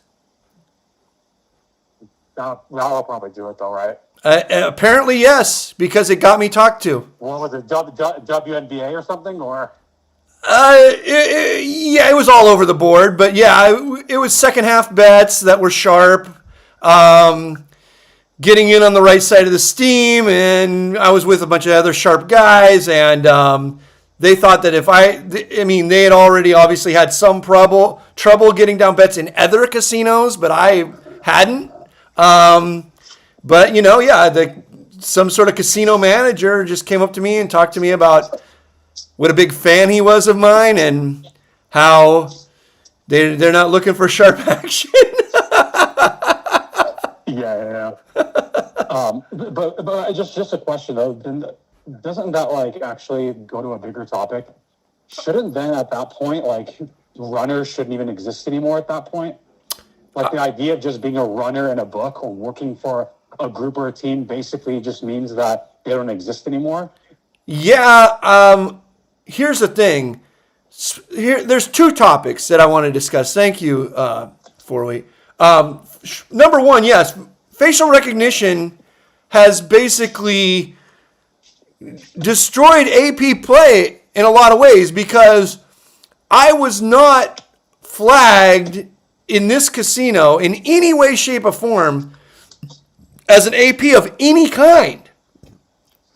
But some sort of facial recognition system got me a talking to after just a couple halftime bets, okay? And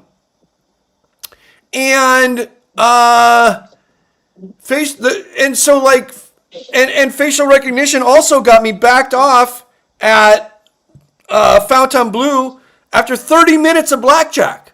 And there's no fucking way. I hadn't done anything. I came in at a $1,000 bet and I was just flat betting it. Now, obviously, I back counted, but they didn't know I was fucking back counting the game. They knew it was facial recognition. They knew me. Like the person already the lady who came up to me obviously already knew something. She had been told something about me. That my play is the standard stuff, but you can tell when it's a guy who thinks he figured out something about you, and when it's somebody who's been sent. This was not a pit boss. They did not send a pit boss over to talk to me. This was a woman from like marketing or something, because I had went in there to get tier matched, and I had a really high tier at another casino from AP play that they had not caught on to, actually that was about to expire. So one of the AP play that I was going in there to do was just to get tier matched, because they would match my platinum rating at another casino that was a shitbag casino, but they would just match the platinum and give me the immediately like 500 in free play and the free rooms and the fucking free dinner, just for walking in there, just to tier match me.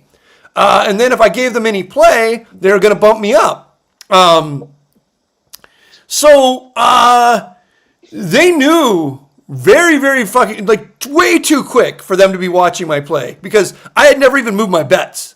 I came in and I flat betted it. I just back counted it, came in at a flat bet. They wouldn't have noticed the back count because it didn't take me long to back count it. It went positive very, very fucking quickly.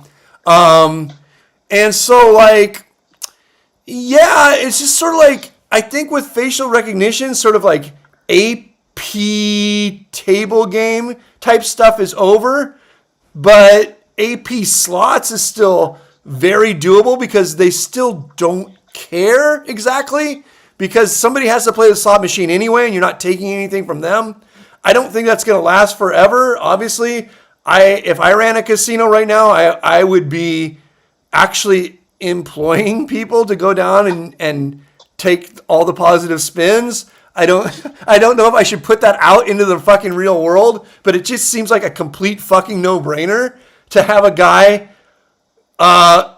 when you know from a central location where every fucking super positive spin is, and you can literally just send a minimum wage employee down there to push a button.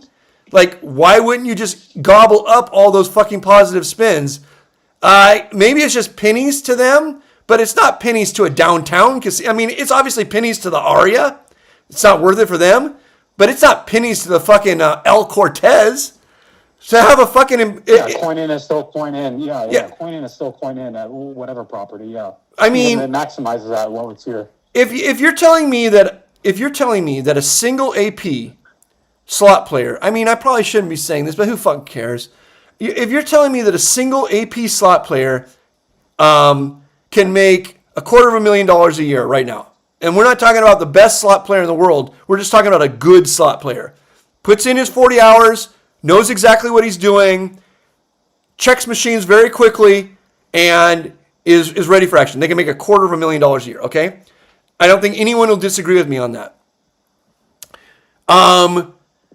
You're telling me that the El Cortez or the Circa, or one of these downtown shit casinos, the D, you're telling me that it's not worth it for them to hire a guy for $35,000 a year that is immediately going to pay back to you $210,000 in profit? What $35,000 a year employee creates $250,000 in value? None. There's no fucking such thing as a $35,000 a year employee who creates $250,000 in value.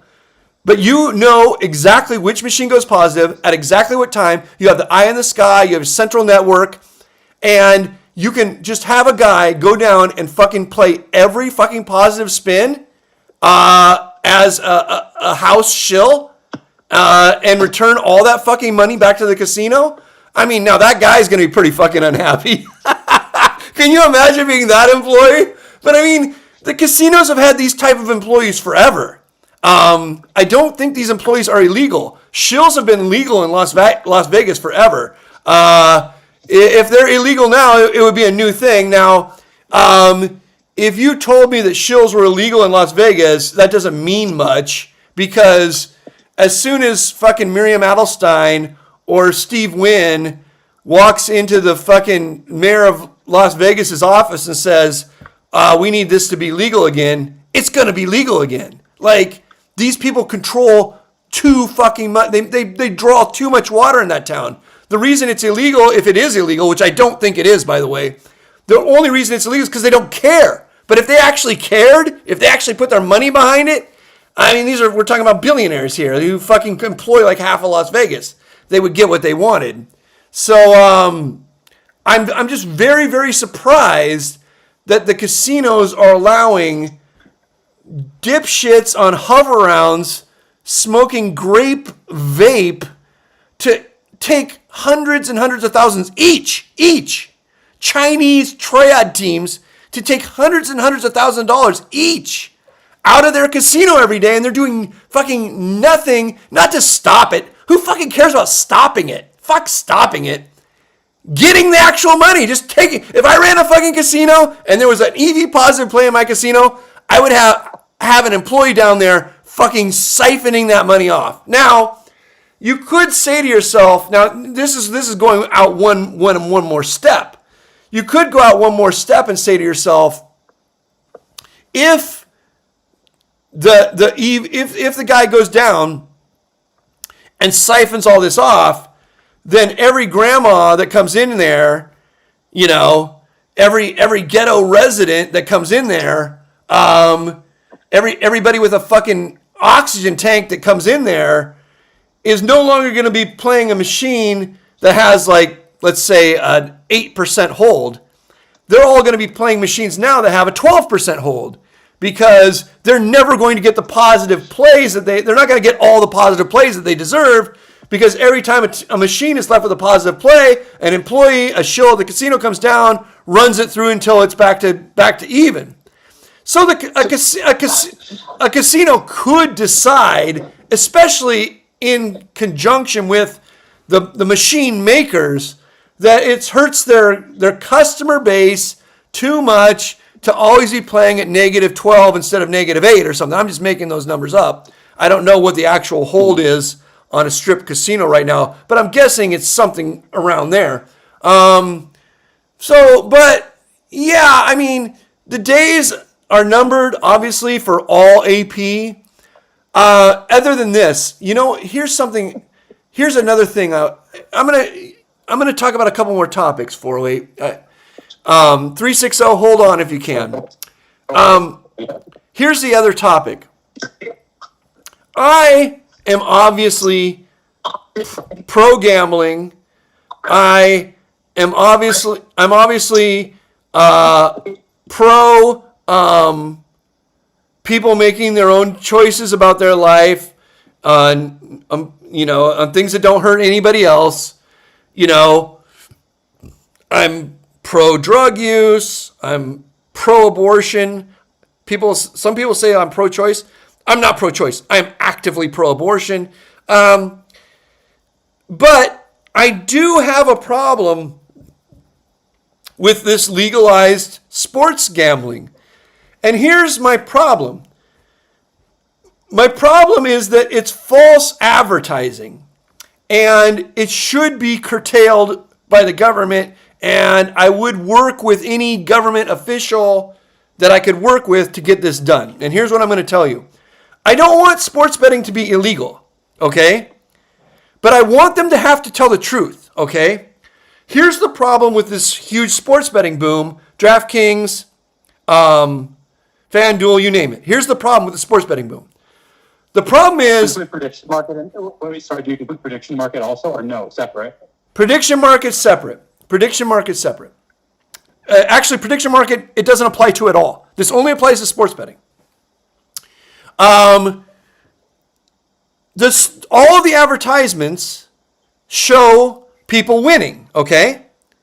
And all the advertisements talk about people winning and how much you can win and being a big winner, okay? But you are not allowed to actually win. You cannot win. It is literally not allowed. If you go there and actually win, if you're an actual winner, they ban you or cut your bet max down to $5 or 5 cents or whatever. They get rid of you. They should not be able to advertise that you are allowed to win or that you can win if you cannot win. If you cannot win. There should be, almost like on a pack of cigarettes where it says, enjoy. I'm 100% for the truth. People should be able to smoke cigarettes, cigars. I like cigars. People should be able to drink wine. I'm fucking drinking wine. But if there is a fact about that thing that you need to know, then society should be able to say, we're just going to tell you the facts. If you smoke this, it's more likely this is going to happen. Blah, blah, blah, blah, blah. There should be, at the end of every one of these fucking ads, something that says, note, you are not allowed to win. If you win and you are a winning player, they will cut you off. That should be at the end of every ad. If you put that at the end of every ad, now I'm 100% in support of it. But the problem is that it's a complete fucking lie. It's a lie. You're not, they show everybody winning, but you're not allowed to win. I could not bet on any of these sites for a week. I couldn't bet on there for a week. I'd be cut off within a week. I would be done. History. So, like, how can you show people winning when I am not allowed to win? How can you talk about winning when I'm not allowed to win? They should, like, just at the end of the drug ad where it says, if you take this drug, you may have an infection on the skin of the perineum that could cause death. The skin of the perineum is your fucking taint. What they're telling you on the fucking drug ad is, if you take that drug, the skin between your asshole and your fucking balls is gonna fucking rot out and you're gonna die, okay? That's fair. If you still decide to fucking take Jardiance, once daily Jardiance, the little pill with a big story to tell, if you still decide to take Jardiance and your fucking taint rots out, okay, totally fair. Fair from all sides. You took the Jardiance, you tried to get rid of diabetes or whatever, your taint rotted out. All fair. They told you that your fucking taint might rot out.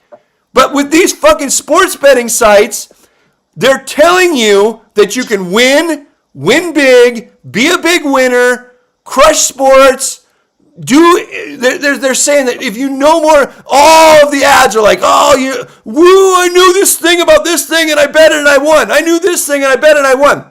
It's all a lie. Because if you actually knew anything and you bet and you won, you are cut off. They should have to say, I fucking can't fucking stress this hard enough. They should have to say at the end of every fucking advertisement, if you are smart and good at betting, we will not take your bets. Period. They just have to say that at the end of every ad. If you're smart and you're good at sports, we will refuse your action. And then let the chips fall where they may. That's just like saying your taint might rot out. That's just like saying your taint might rot out. The skin of the perineum. Look it up. It's your fucking taint. Now, until they do that, I'm 100% against Legalize sports betting. I'm 100% against it. I'm 100% against it in the fucking casino. I'm 100% against it in the fucking online sites. I'm just a fucking 100% against it because it's a lie. It's a fucking lie. It's everything society should be against. It's everything society should be against. We should all, as professional gamblers, those of us that are, I'm not talking to you right now, Kevin. I'm not talking to Grimstar. We should all, as professional gamblers, those of us that are, fight against this 100% tooth and nail, force them to tell the truth. And here's the reason why. If they were forced to tell the truth, they would not tell the truth. What they would end up doing is allowing us to operate, okay? They would allow us to operate. They would allow wiggle room for professional gamblers to operate. They would find a way to let us in so that they wouldn't have to say at the end of every ad that you're not allowed to win, okay? So if we all fought against this, if all the professional gamblers fought against this and made it clear that there is no winning on these fucking sites, made it clear to our Congress people, our state senator, fucking representative, because they all are against it anyway. Everyone's against it anyway unless they're being paid by FanDuel. That it's like cigarettes. It's exactly like cigarettes. And then they would say, yeah, it's like cigarettes. You want cigarettes banned? I'd be like, no, I do not want cigarettes banned. I don't want cigarettes banned. I want cigars banned. I don't want fucking crack cocaine banned. I want nothing banned. I just want the truth. I want them to be forced to tell the truth. And if they were forced to tell the truth, what they would have to do then is provide an area for professional gamblers to operate. Now, the other thing I was going to say, 408, is this does not apply to prediction sites, because prediction sites don't care whether you win or lose. You can't get banned for winning because they're just taking a cut and they're allowing everybody to bet back and forth. So the future of this is prediction sites, and what it would do is it would force the online sports books to provide prediction bets for everybody, and it would end up being better for everybody. So that's my tirade on that. Yeah, no, just real quick. Even though I know I'm from 408, which is obviously Northern California, I'm actually, I think I told you on a few calls ago, I'm actually relocated to Colorado, Boulder, Colorado. Right. And I've actually got limited on DraftKings, not FanDuel, DraftKings. And it was very interesting because I was already a losing player, about 10K. And I just went on a little bit of a heater, and it wasn't anything sharp. It was just, just some rights, what I mean? Like right spot, right time. Every fish gets lucky. Right. Went up 3K, not 3K in the green, but clawed my way so down 7K. Right. Immediately cut down, which I thought was weird because wouldn't you want, if the player is already tagged as a loser, let him keep his let him have there'd be a AI. It's like, yes, pre-program it they will get the high, they will get the gambling fix. Well, he's gonna dump it all back anyways. I'm confused. I never even went in the green, and I got limited to $150 max win. So even if I make a bet plus 900 live, I can only win up to $149.99. Well, this is what it relates to me a lot. It relates to me a lot right now, what you just said. This is what I was explaining earlier in the show, Forley.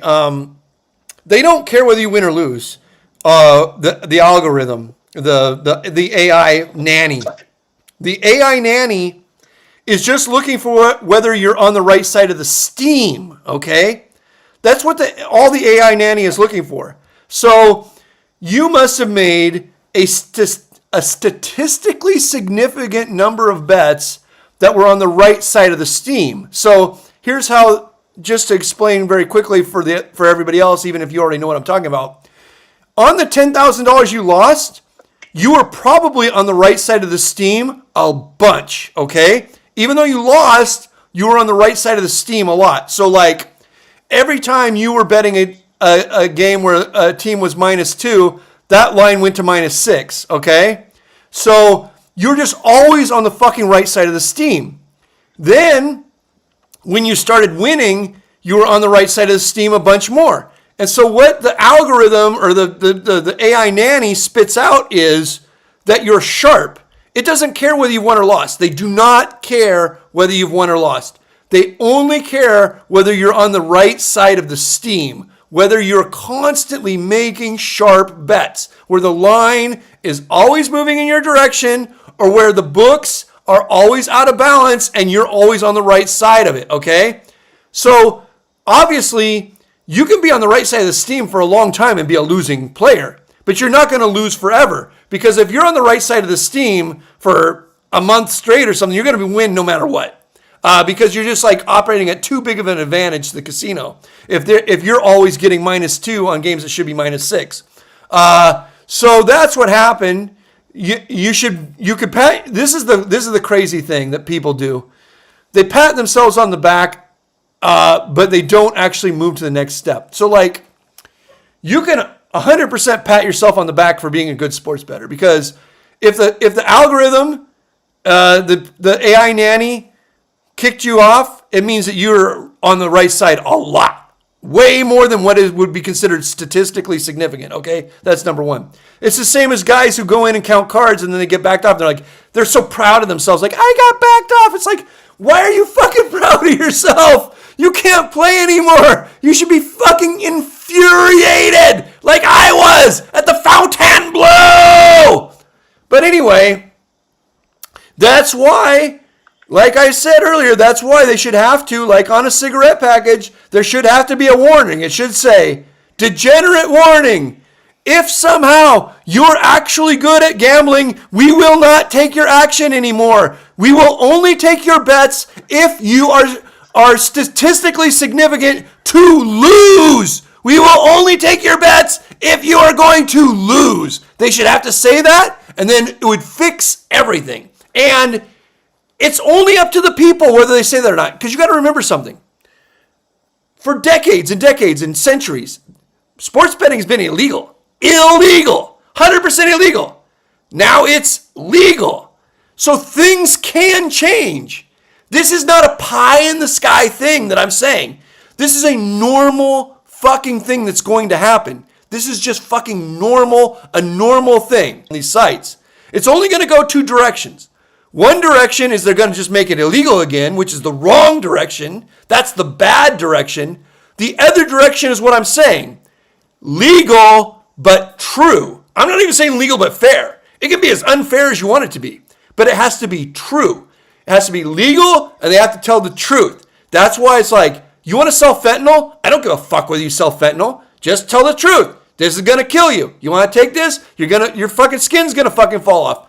I don't give a fuck. If the person takes it, their skin falls off, then fuck them. Fuck the guy with no skin. But like, as long as you tell the truth, humans, adults can make their own fucking decisions. If you don't tell the truth, then you can't make your own decisions. And these sites are lying. They're lying, they're lying, they're lying, and that's what's making me fucking go crazy. 360, you're on Pokersesh. Hey, how's it going, Limon? How's it going, brother? Good, good. I haven't called in since the old show, so it's been a while. Yeah, the old show was off the air for quite a minute. Well, I had a question about LA Limit Hold'em Poker. Sure. So, I know you're talking about, I think it was on last week's show, where your main game before you kind of retired was 5-5-10 PLO. Yeah. And I guess what I was curious about is that I was taking a look even this evening, random Wednesday night at the bike. Right. And they're still even spreading 61-20 Limit Hold'em. So I guess my question is that, seeing how, just from what... Hello? Hello? Longview, Washington, 360? 360! What happened? Did the ghost of David Sklansky come and kill you for giving out the secrets about Limit Hold'em? Did Mason Malamuth crawl through your window in his faded purple shirt? 360. What the fuck are you doing? I can hear you breathing. I'm sorry? Yeah, what finish. Oh, sorry about that. I think my phone messed up. Yeah. My question was that you were mentioning how your last games that I don't know how much you caught or lost to that, but you were talking about 5-5, Yes. 10 PLO being Yes. kind of your main game. And you're talking about how there's still big limit games going on. Yes. Right. So my question is that do you see anything wrong with somebody wanting to climb the Jocko? ranks? with to somebody. play the limit hold'em, or is it at this point in time not even worth trying anymore because of games like 5-5-10 PLO? No, I'm going to tell you something right now. You should 100%, 100% be playing limit hold'em.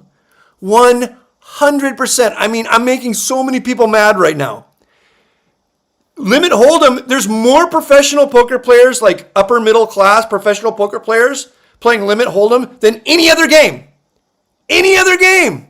It's not even fucking close. So if you are an elite limit hold'em player, it's and it's not going to last forever. Obviously, the average age in limit hold'em is probably 60, maybe 65. It's going to go the way of stud. It's going to go the way of draw, but it hasn't gone the way of stud or draw yet. If you are a professional poker player and you have not worked hard on being an elite limit hold'em player and you live in Los Angeles, you can't be helped. You're dumber than shit. You're just the worst. You're horrible. Because So how would, let me ask you this then. So I played limit hold'em once years ago, Right. 816, and at the Commerce one time. Right. But I played 2040 and 4080 when I lived in Vegas a couple of years ago. Right. How would you compare? I don't know if you've played the Vegas limit games, but how would you compare those to the ones in LA? Since it's limit hold'em, Yeah. it doesn't seem to be that they're pretty much even in terms of No, the big bets. no, allowed no, no, to no, make, no, or no, are they no, no, very no, no. different? Very, very different. You couldn't find more different things on the fucking planet. I'll get to you, 310 Hermosa. Los Angeles, No problem. Los Angeles has a limit hold'em culture, because for decades and decades, that's all that was allowed here. Okay, people played draw, stud, and limit hold'em, and that was all you could do. You couldn't do anything else. There's no craps like Las Vegas. There's no fucking blackjack. There's no slots. You could only do that. Okay? So there's a lot of guys over the age of 60, over the age of 70, over the age of 80, and some of their offspring who are brought up on limit hold'em, and these are very fucking rich people who can lose literally $5,000 a week like it's a fucking penny, okay? And if you are a super elite limit hold'em player, you can still make something close to a big blind and a quarter an hour, something like this. Maybe stretch it up to a big blind and a half. And that is in 2040, 4080, 6120, and table selecting 8160. Okay. So across all those games, if you're an elite limit hold'em player, you're easily making $150,000 a year. $150,000 is just like entry. You probably, if you're really good at game selection and are willing to play the correct hours, at $200,000 a year. Okay. There's no one playing 5-10 no limit making $200,000 a year. Zero. And yet these fucking guys will grind so fucking hard on all fucking reading and fucking GTO and fucking simulations and charts and just endless fucking nonsense. They're doing this endless fucking nonsense. These 5-10 hold'em players, they're working, the amount of fucking study they put into the game. Endless. And like 6 feet away from them, there's a table where everybody's buying in for $1,000 minimum, and the average age is 65 years old. So yes, any player worth their salt should be playing limit hold'em. Here's what you should be playing. I'll tell you right now, if you live in Los Angeles. The number one game you should be playing is limit hold'em. The number 2 game you should be playing is Pot Limit Omaha. The number 3 game, Pot Limit Omaha Mix, if that's available, which is great. And the number 3 game you should be playing is No Limit. And yet, it all runs the reverse. It all runs the reverse. Most people only play No Limit. A much, much smaller number play Pot Limit Omaha. And then a medium amount of people play Limit. But you should start with Limit. Start with Limit. Limit has so many professional players grinding these fucking Limit games because there's just so much money in it. And you say, well, there's so many professional players, I don't want to get involved. But there's so many games. There's big Limit games at the Bike, at the Hustler, at the Hawaiian Gardens, and at the Commerce. There's big Limit games all over Los Angeles. And there's no private Limit games. Here's the problem. Like, you say, like, well, if there's a bigger player pool for No Limit, there has to be more fish. You're right. There are more fish for No Limit, and it is a bigger player pool. But the big fish are all in private games. They get siphoned off to private games. There are no private Limit games. Limit is all still casino. It's still like the old days. It's still like the Wild fucking West. If you go into the casino to play Limit, you don't have to worry. You're going to be playing with fucking billionaires. You can't even imagine how fucking rich the guys playing 6120 on a daily basis are. You can't even imagine how rich the guys who play the fucking Rex playing 30 hours a week of 5,100 are. These people should have been shuffled off to private games years ago. But there's no such thing as private Limit. There's no such thing as private Limit. All private games are No Limit or Pot Limit. So they're all still in the casino. They're literally still in the fucking casino like it was fucking 1996. It's the same fucking people. You could fucking, I bet you that you could fucking put on the movie California Split, freeze frame it, look at the people sitting in the Normandy when that movie was made, 1982 or whatever, whenever, 1979, whenever that fucking movie was made. I think it was the 70s. Yeah, you could probably freeze frame it, see people playing in the Normandy Casino in 1978, whenever that fucking movie was made, and walk in to the fucking Commerce Limit section and see the exact same people. Literally the exact same fucking people. Because they have nowhere to fucking go. It's not like No Limit. It's not like No Limit.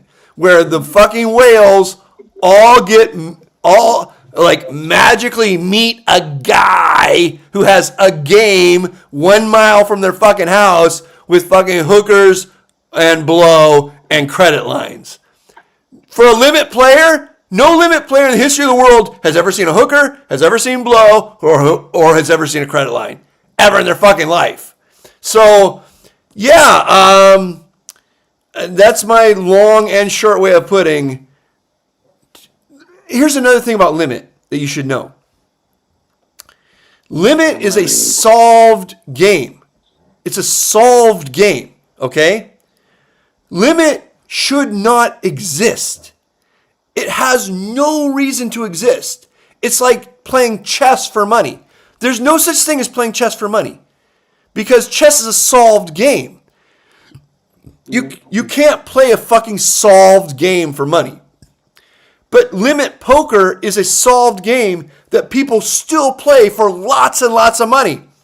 You can go and all this stuff I'm not supposed to be saying. I shouldn't be saying any of this.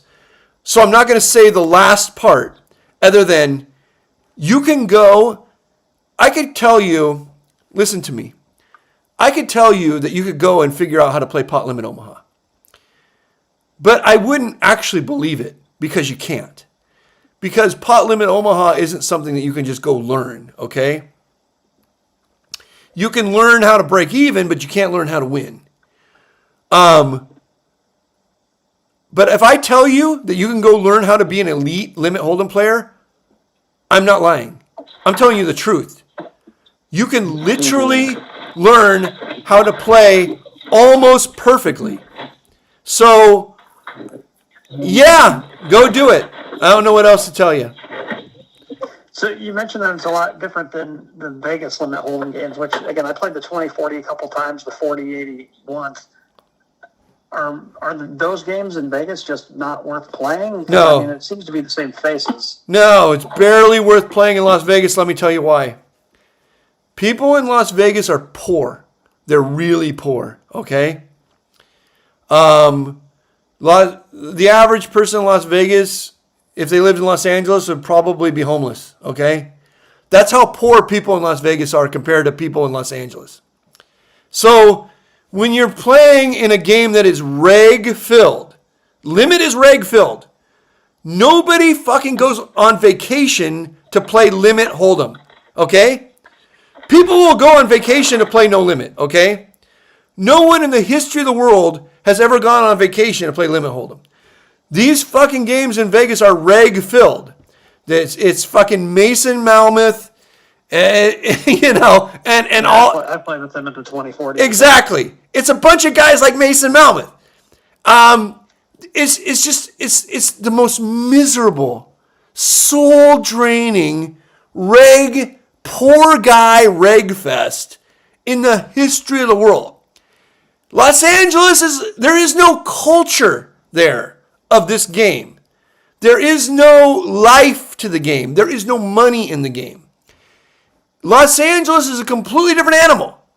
Los Angeles is rich people, super rich people. Like, if you go and you play in Los Angeles and you start talking to other white guys at the table, okay, and you ask them what they do, none of them are going to have a job. Zero. There's a 0% chance that you ask any white guy in a 40-80 game or an 81-60 or 61-20 game, you ask a white guy what his job is, there's no fucking chance they have a job. They own 500 apartment buildings. Their dad left them a fucking studio in a movie studio in Hollywood. They fucking have 16 fucking convenience stores. There's no jobs. You're never going to be, I go punch a clock at this place. It's just, no. They fucking own like 12 restaurants. The level of person that you're playing with in Los Angeles is not comparable in any fucking way, shape, or form to the level of person that you're playing with in Las Vegas. In Las Vegas, you're going to play with a lot of people who don't have jobs as well. And it's because they have no fucking money. They're just broke fucking losers. Thank you, Hermosa Beach. I knew you'd like that. I love this guy. All right, well, one last question for you then. Sure. The people want to call in. Yeah. So then, on your recommendation, if somebody were to go the limit route in Los Angeles today, let's say starting Right. 2040, Right. would you recommend Commerce, Bike, Hawaiian Gardens, Hustler? Like, is there one that has a better culture? Obviously not the better game because that all dependent on players, but is there one? Because I only played Limit Hold'em one time at Commerce, and it was the most miserable group of people I've ever been around. Yeah. It reminded me way too much of Vegas. So I didn't know if the culture gets better at the 2040 level and higher, or which of those casinos is going to have the better limit culture to have a more enjoyable experience at the table, especially if you're going to be doing it day in and day out. Well, you can't play. Is there one over the other you prefer? Well, you can't play below 2040, period. Because if you play below 2040, you're just a losing player. The rake is too high. You might be able to play a game with like an 8-16 game with a kill. You might be able to make $12 an hour or something. They're raking $8 a hand in a game like that. They're raking $300 an hour. Oh, jeez. So you can't make any money till 2040. So don't even think about it. Once you get to 2040, you're going to have several casinos to choose from, but really, you're not making enough money to be a professional poker player until you're playing 40-80. Okay, because at the 40-80 limit, now you can make $150,000 a year. Okay, if you play full time, you can make more than that if you're table selecting. You're playing some 20-40, some 40-80, some 81-60, some 61-20, and it's not. I'm not gonna tell you that there's some easy way to do it. There isn't. It has to be your fucking job. You got to travel from casino to casino. You got to know when people show up for certain games at certain times. And you just have to be there. And you got to play the hours when the games are great. And you got to study a lot online, basically using solvers, because limit poker is, for the most part, a solved game. You're not. If I told you to go use solvers for fucking Pot Limit Omaha, I might as well just go tell you to put your dick in a wood chipper. You have no fucking chance. None. But because there's every player has so many options on every street, and every street changes everything so much. But if I tell you to fucking go use a solver on Limit Hold'em, the solver just knows the answer. It's just the truth. Now, it might not know the answer for 9-handed, but it just doesn't matter, because most of the time it's going to be blinds versus blinds, button versus blinds, 2 players going, 3 players going the flop, things like this. The solver's just going to get this shit right. It's going to get these plays so close to right that you aren't going to make mistakes. You're going to be a huge winner in the game. Even if you're not great, you're going to be a huge winner in the game. All right? All right, cool. I appreciate it. Thanks, brother. Have a good one. Talk to you later, 360-310 Hermosa Beach. What's up? Limon, how are you, sir? Good. How you doing? Good. I want to give you a kudos for the AMA. Thank you. And I want to throw, I do, seriously. I really mean it. And I want to throw a shout out to Charlie D, because you are the modern era Charlie D. And you might not know who Charlie D is. Right. But if you can indulge me for 20 seconds, Charlie D was giving free seminars in maybe 89, 90, 88. Right. How to make money at the Board of Trade in the bond pit. Wow. And you are doing this, yes, for free, and people would have paid, at the time, and think about $1990, $10,000 a crack. Yes. Charlie D. And he did it for free. Yes. For free. Yes, I agree. And in my opinion, you are a modern version era of Charlie D. So I'm not obsequious. I'm just saying, Well, kudos. thank you for this. Let's all take a drink. Let's all take a drink for Charlie I'm gonna do D. it right now. Let's take a drink for Charlie D. Here's to Billy Baxter. Billy Baxter, Charlie D. Yes, same type of people. Absolutely. Charlie D, biggest bond trader in the world. All right. Well, so thank you, now, sir. Thank you. From the bottom of my heart, thank you. No, I honestly respect what you do. Thank you. All right. So now let me ask you an off-topic question. Okay. I've been thinking about turning South Bay into a principality of Monaco life. How to do this and all this? Yes, I know. You're gonna here. Let me do you. Let me do you. Wait. You've been to Monaco, right? Yes. And they got the prince's picture up in every store. They got to put his picture up right behind every. Whose picture is going to be up in every fucking store? Are you thinking of the post office and the criminals, or wait? No, right. no. If you go to Monaco, they put the Prince of Monaco. His picture is up everywhere. Yeah, I know, this fucking guy and Grace and whatever. But anyway, all right. So we talked briefly about California seceding from the Union, which is not going to happen. No, it's never gonna. That's never gonna fucking happen. No. I agree. Yeah. I agree with you. Yeah. But then I started thinking about, what about South Bay, the beach communities being Monaco light. Right. And that's very difficult too. Well, here, let me tell you something, 310. Let me tell you something. You're sort of onto something, because people always say to me, like, because people don't understand California. People think that California is like some sort of monolithic state. But I tell people, if you're more than 10 miles from the beach, you basically live in Kentucky. You might, there's people who live more than 10 miles from the beach have nothing in common with people who live at the beach. Nothing. They might as well live 1,000 miles away. So if you just took a strip of California, a 10-mile strip of California along the ocean, you have to include Pasadena. You might have to make a little carve out for fucking Sacramento. I don't know. But if you took a 10-mile strip along the beach, that's California. That's where everybody lives. The people who live in if you live in fucking Victorville, if you live in fucking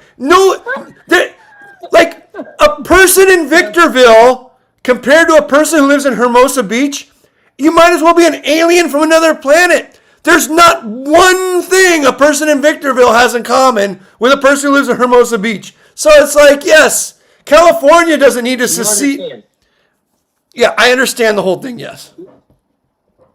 Can you indulge me for 15 seconds? Sure, of course. I can give you a Chicago framework, which is basically exactly what you just said. Right. When I was in Chicago, I lived in Chicago proper. So think about it this way. I'm in Chicago proper, put the dot in the middle of everything that's happening.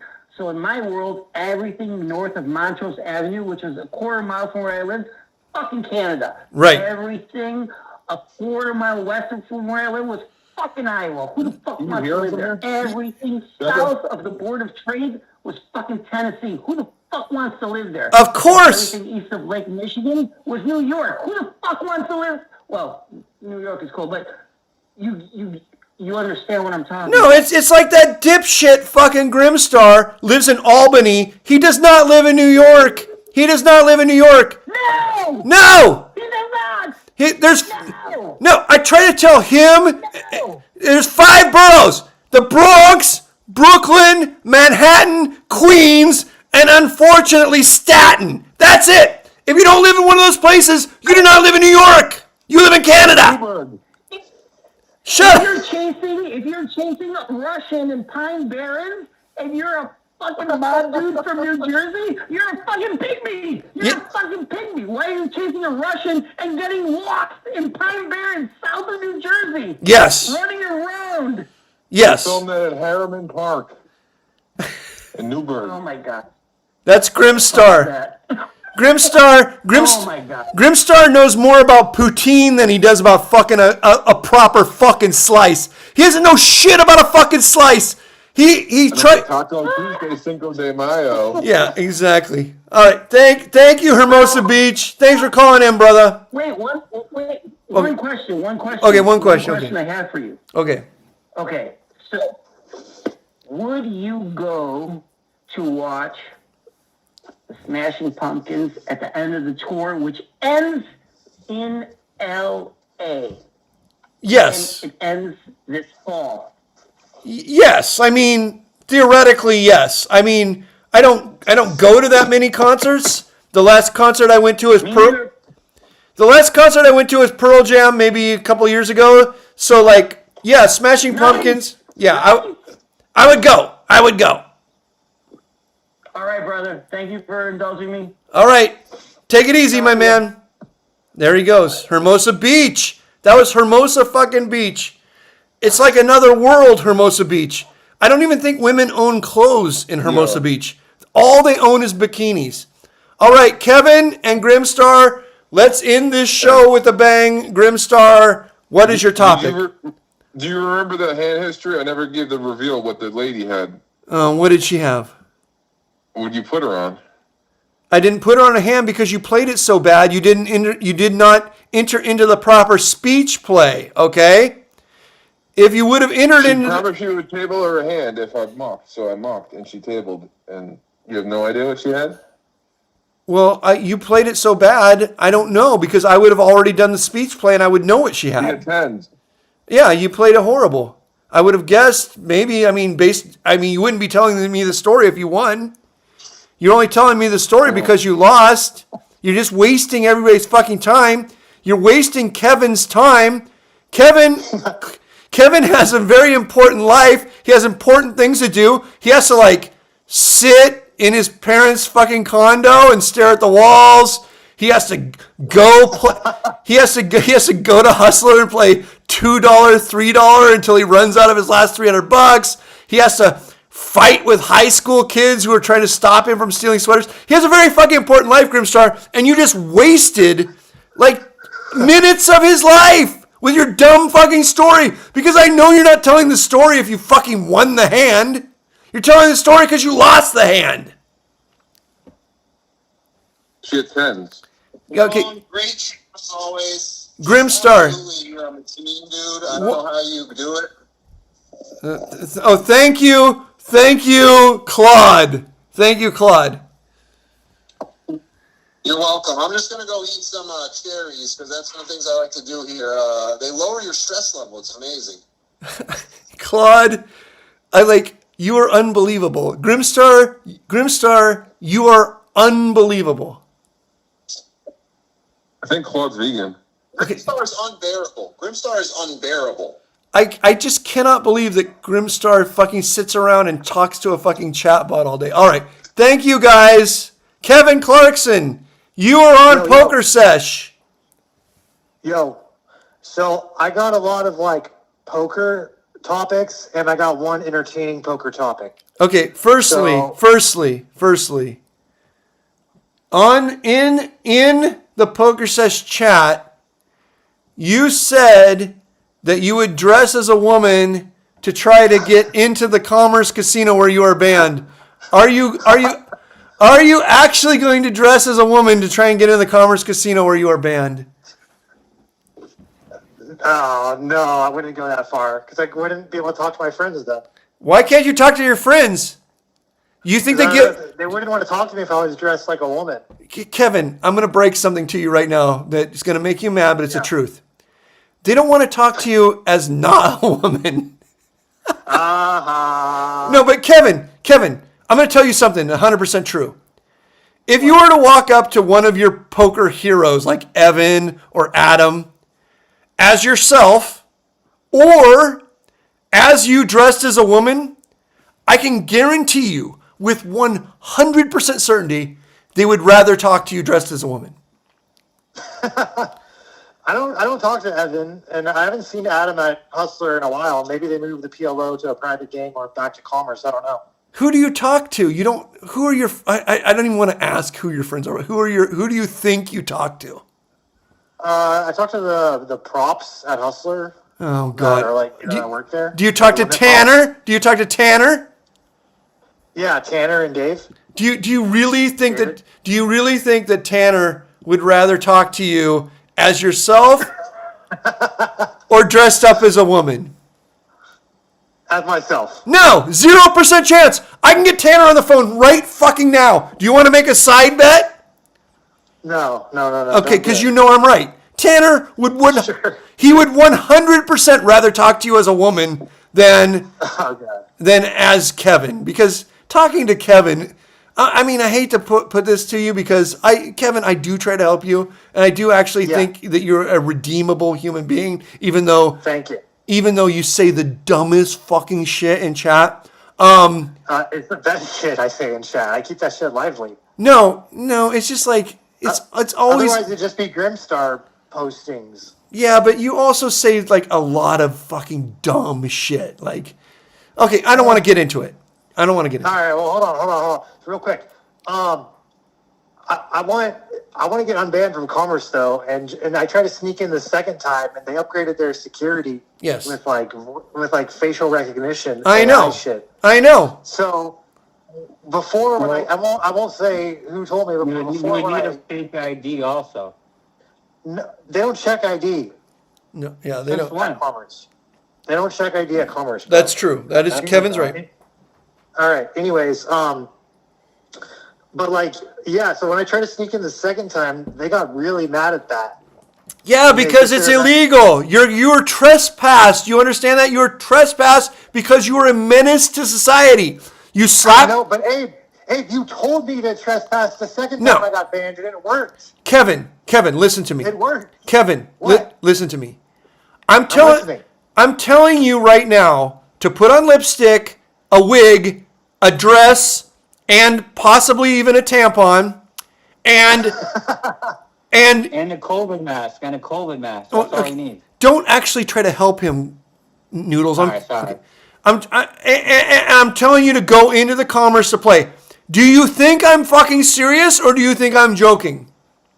I think you're joking. So when I told you to fucking put on a dark glasses and a hat and a mask and to go into commerce and play, do you think I'm serious or you think I'm joking? But when you when you told me that, it worked. It might have worked, but I wasn't fucking serious. I didn't think we was stupid enough to do it. But of course you did it. You like this is the thing, Kevin.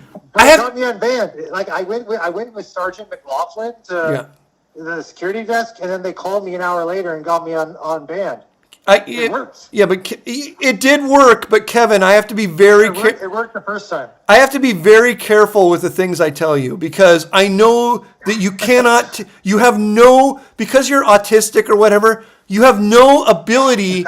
You have no ability to tell whether I'm joking or not. Like you don't pick up on like human emotion. You don't understand human emotion. So like. All right. So, like, it's very fucking hard for me to fucking joke around with you because you're going to think it's true. Like, if I said, like, you know what? Somebody really needs to fucking go tackle the Pope or something.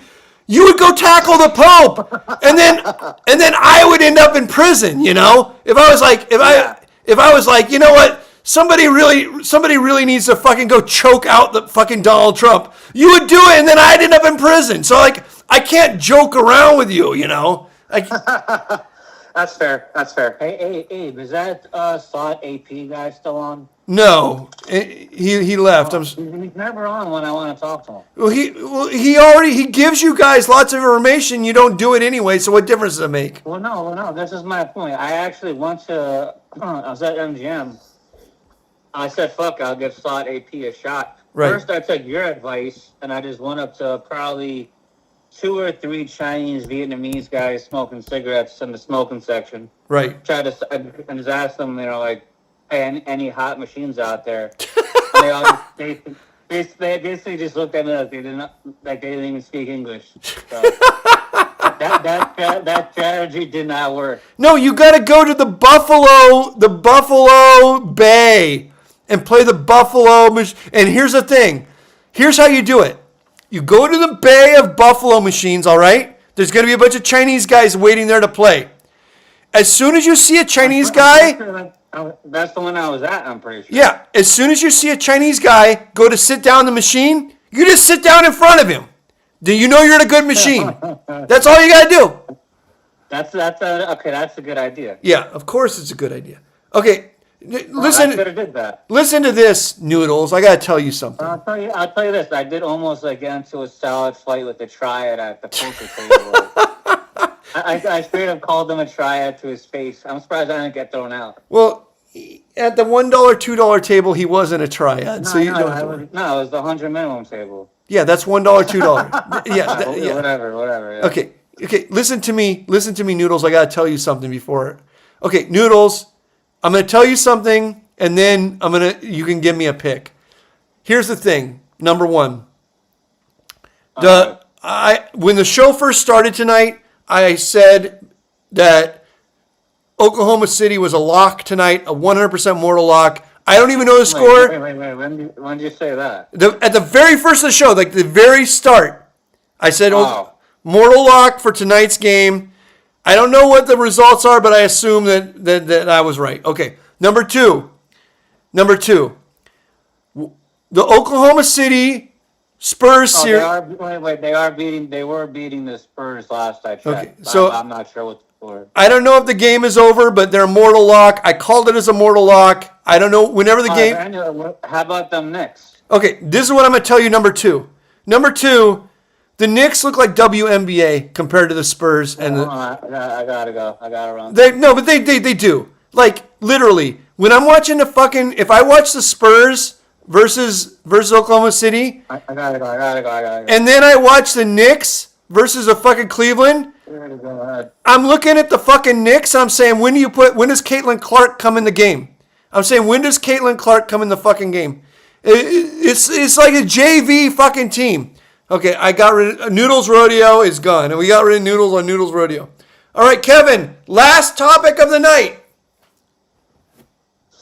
Doug Polk's up $200,000 right now, and Felton Mariano, who quit the game, down $300,000.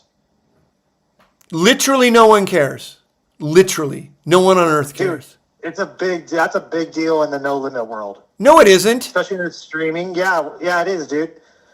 No one. Mariano's been running really hot for a while, and now he's like, I haven't ever seen him quit a game or be down that much in a while. Kevin, there's a guy named David Peters. You ever heard of him? David Peters? I think so. He's like, is that a tournament guy or a cash guy? He has $60 million in lifetime earnings. $60 million. Oh, that's the guy that, but he's bankrupt. Yeah, he's just scamming people. He's bankrupt. He's scamming people. He has $60 million lifetime earnings. He's fucking scamming people. Okay, this is different. No, it's not. It's the same. It's the same. Mariano is basically the no limit king right now. No. In the world. No. He was. No. Until today. No. Yes. No.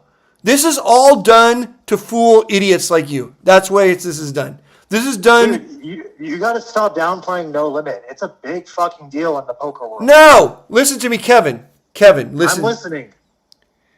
I will never in my fucking life watch or care about anybody playing poker unless there's a little bubble above their head that says what percentage they have of themselves. Okay? And they should have to sign an affidavit, legally binding, that bubble is true. And if anyone is able to find out the bubble isn't true, they win. They're allowed massive damages. So like the damages have to be 10 buy-ins from the game the person is playing in, okay? So if the person is playing 100, 200, the minimum buy-in is $20,000. If they're playing 100, 200, and they put the bubble above their head that they have 100% of themselves, and then somebody comes forward with a text chain showing that they did not have 100% of themselves, they should owe that person $200,000. Legally binding in every way, collectible. So if that happened, if people had to have a legally binding bubble above their head of the exact percentage they had of themselves with a 10x buy-in penalty for lying, I would watch a poker game on TV. But until that happens, I don't fucking care because it's all fucking fake. It's smoke and mirrors. It's smoke and mirrors to fool pasty, bloated nut huggers. Okay? So Kevin. No, that's wrong. Dude, you're totally wrong. I'm totally right. Listen to me. Listen to me. You're killing your chances of being a PLO commentator for the rest of the state. Kevin. Think about it. Kevin, how long have you been watching my content? It's what, 7 years, 8 years, 10 years? I mean, Pokersesh took a big break, I'm pretty sure. But you watched the original Pokersesh, right? Oh yeah, I've seen quite a bit. And did you watch Crush Live Poker before that?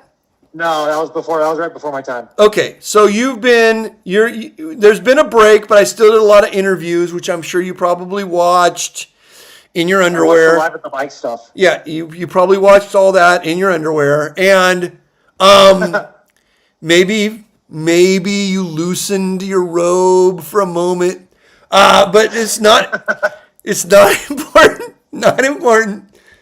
In all those years of watching me, Kevin, do you think I give a single fucking fuck about being a commentator on a poker show?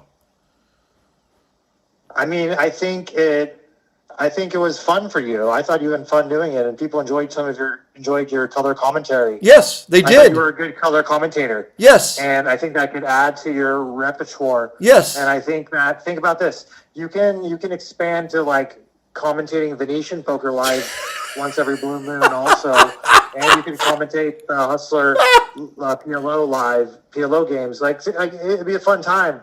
Like it would get you back into the poker casinos. You know, like you don't have to turn. I think it's a great idea. Kevin, I'm going to tell you something. Tell me something. It is fun for me. Okay.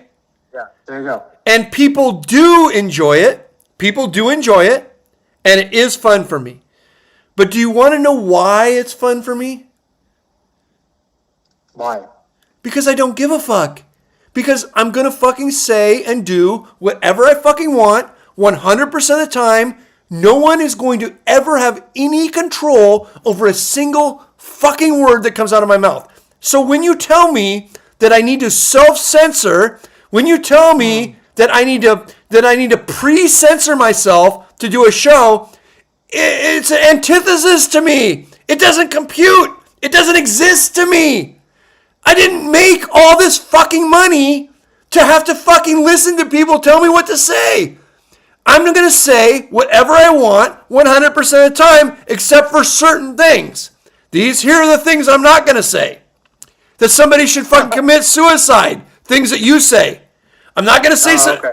I'm not going to say somebody should commit suicide. Things that you say. I'm not going to say the N-word, other things that you say.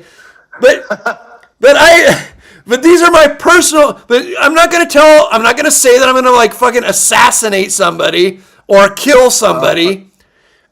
I'm not gonna say any of those things. But All right, so hey, you gotta be nice to the owner. You have to be nice to Feldman. You can't like bite the owner of the stream though. okay, Kevin. It's not your place. Kevin. The term. Kevin, you don't understand Feldman and I's relationship. Okay. Who gives a fuck? Your relationship was like 6 years ago. No, but no. Me and Feldman have a relationship all the way up to this day.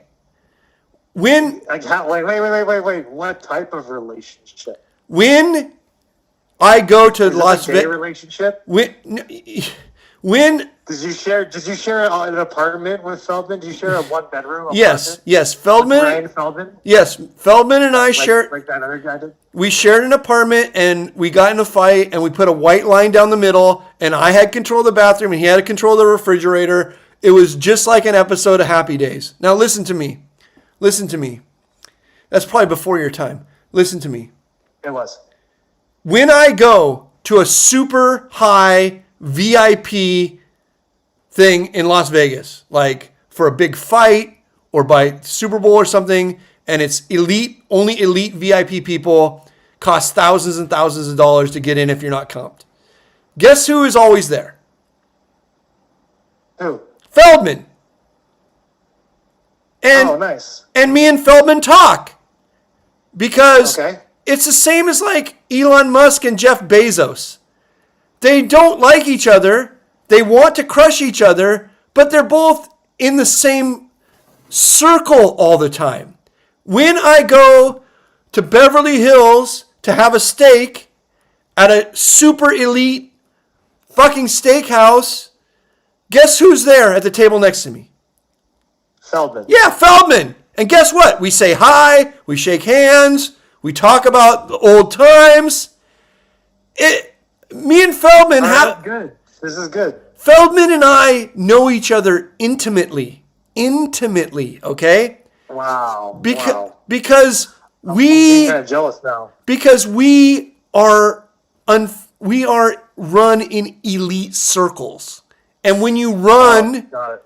When you run in elite circles, you're going to constantly see these people over and over. So yes, I see Feldman. Every time I'm doing something elite, I see Feldman. Okay?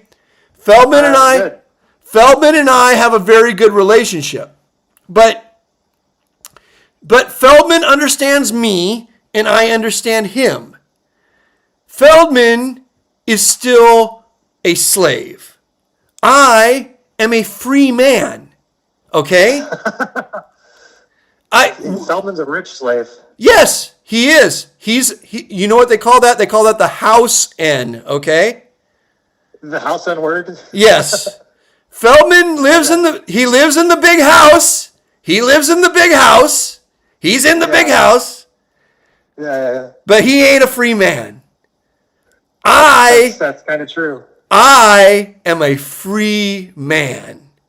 And you're 30 years older than Feldman. Yes, and maybe someday Feldman will be a free man too. And when he is a free, and when Feldman is a free man, we will operate on the same level.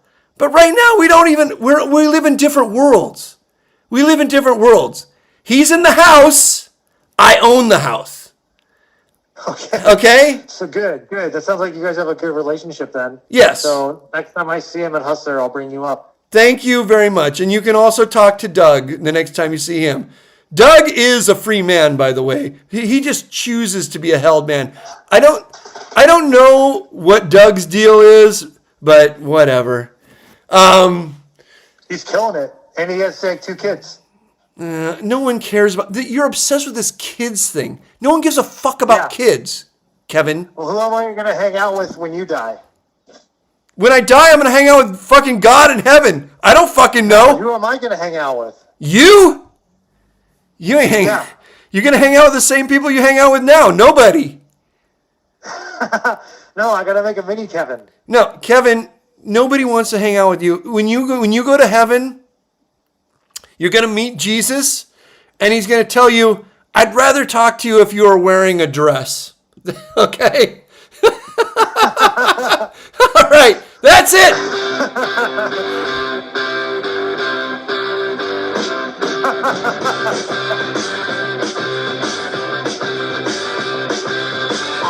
Now go with the girl. Her name is Julie. Said to me, we were watching telly. Thank you, Kevin. Thank you, Grimstar. Thank you, Noodles. Thank you, everybody in chat. Thank you, Lilliputian Petrodactyl. Thank you, Lionel Hutz. Thank you, 408. Thank you, 352.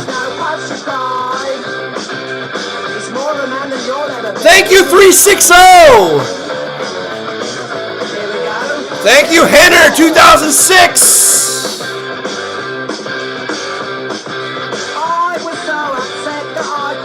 Thank you, WFKS, the world famous Kelly Steele. Thank you. In the chat, world famous Kelly Steele. Yeah, Julie. And you were both laughing at me. Oh, she is cruel and Heartless. She is cruel and heartless.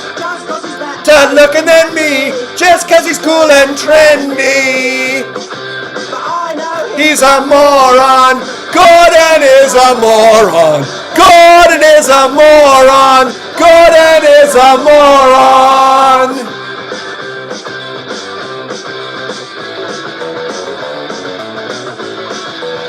There we go, 3-4. Jilted John, they wouldn't get us thrown off, would they? Jilted John would never get us thrown off. And he's a creep. He's taut. He's very cheap. Slut. He thinks he's tough. He is a puff.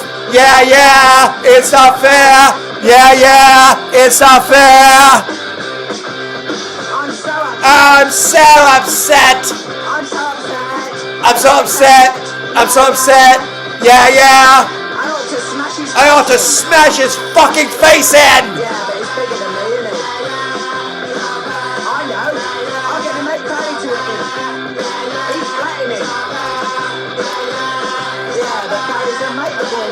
Oh wait! I have some important information. Nobody hang up. Nobody hang up. I have some very, very, very fucking important information. I almost forgot. I have some very fucking important information. Next week, the show is on Tuesday. Next week, the show is on Tuesday at 6. Okay? The week after that, there is no show. I will be in France. Okay? And then the week after that, the show will be on Thursday. So I'll let you guys know. But here's the most important thing to know. Next week, the show will be on Tuesday at 6 p.m. Not Wednesday, Tuesday. The week after that, I won't be doing a show, but anybody else who wants to do Pokersesh can do Pokersesh. Grimstar on one of his channels, Kevin on one of his channels, Noodles on one of his channels, 360-408-352, Hermosa Beach, anyone else who calls in, Lionel Hutz can do the show. Anyone can do the show. The week after next. Okay? I'll be in France. And then the week after that, on Thursday, I'll come back and do the show. So next week, the show's on Tuesday. Then 15 or 16 days are going to go by, and then the show's going to be on Thursday, okay? In the interim, anyone who wants to do Pokersesh can do a Pokersesh. But it won't be me. So I'll see you guys all on Tuesday of next week at 6 p.m. Let's do it all over again.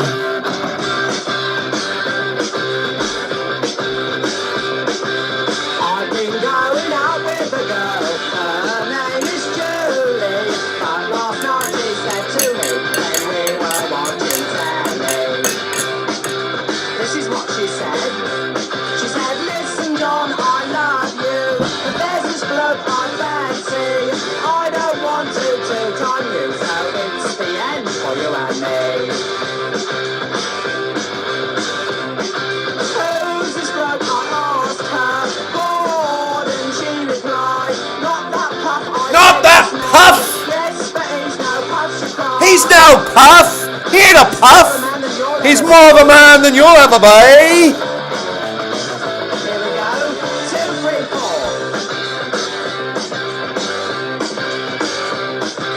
I was so upset that I cried. All the way to the chip shop! When I came out, there was Gordon standing at the bus stop. And guess who was with him? It was fucking Julie! And they were both laughing at me. They were laughing in my face! Oh, she is cruel and heartless. Two-pack me for Gordon. Just 'cause he's better looking than me. Just 'cause he's cool and trendy. But I know he's a moron. Gordon is a moron. Grimstar is a moron! Kevin is a moron! And Noodles is a moron too! 1, 2, 3, 4!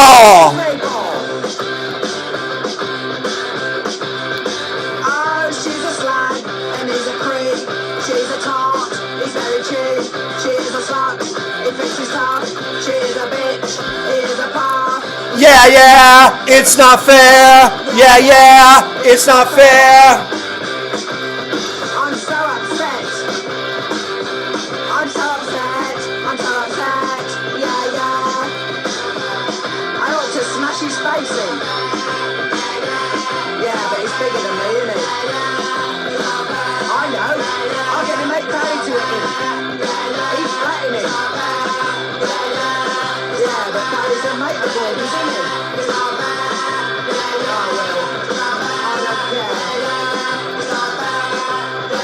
I don't care. All right. See you all next Tuesday. Bye.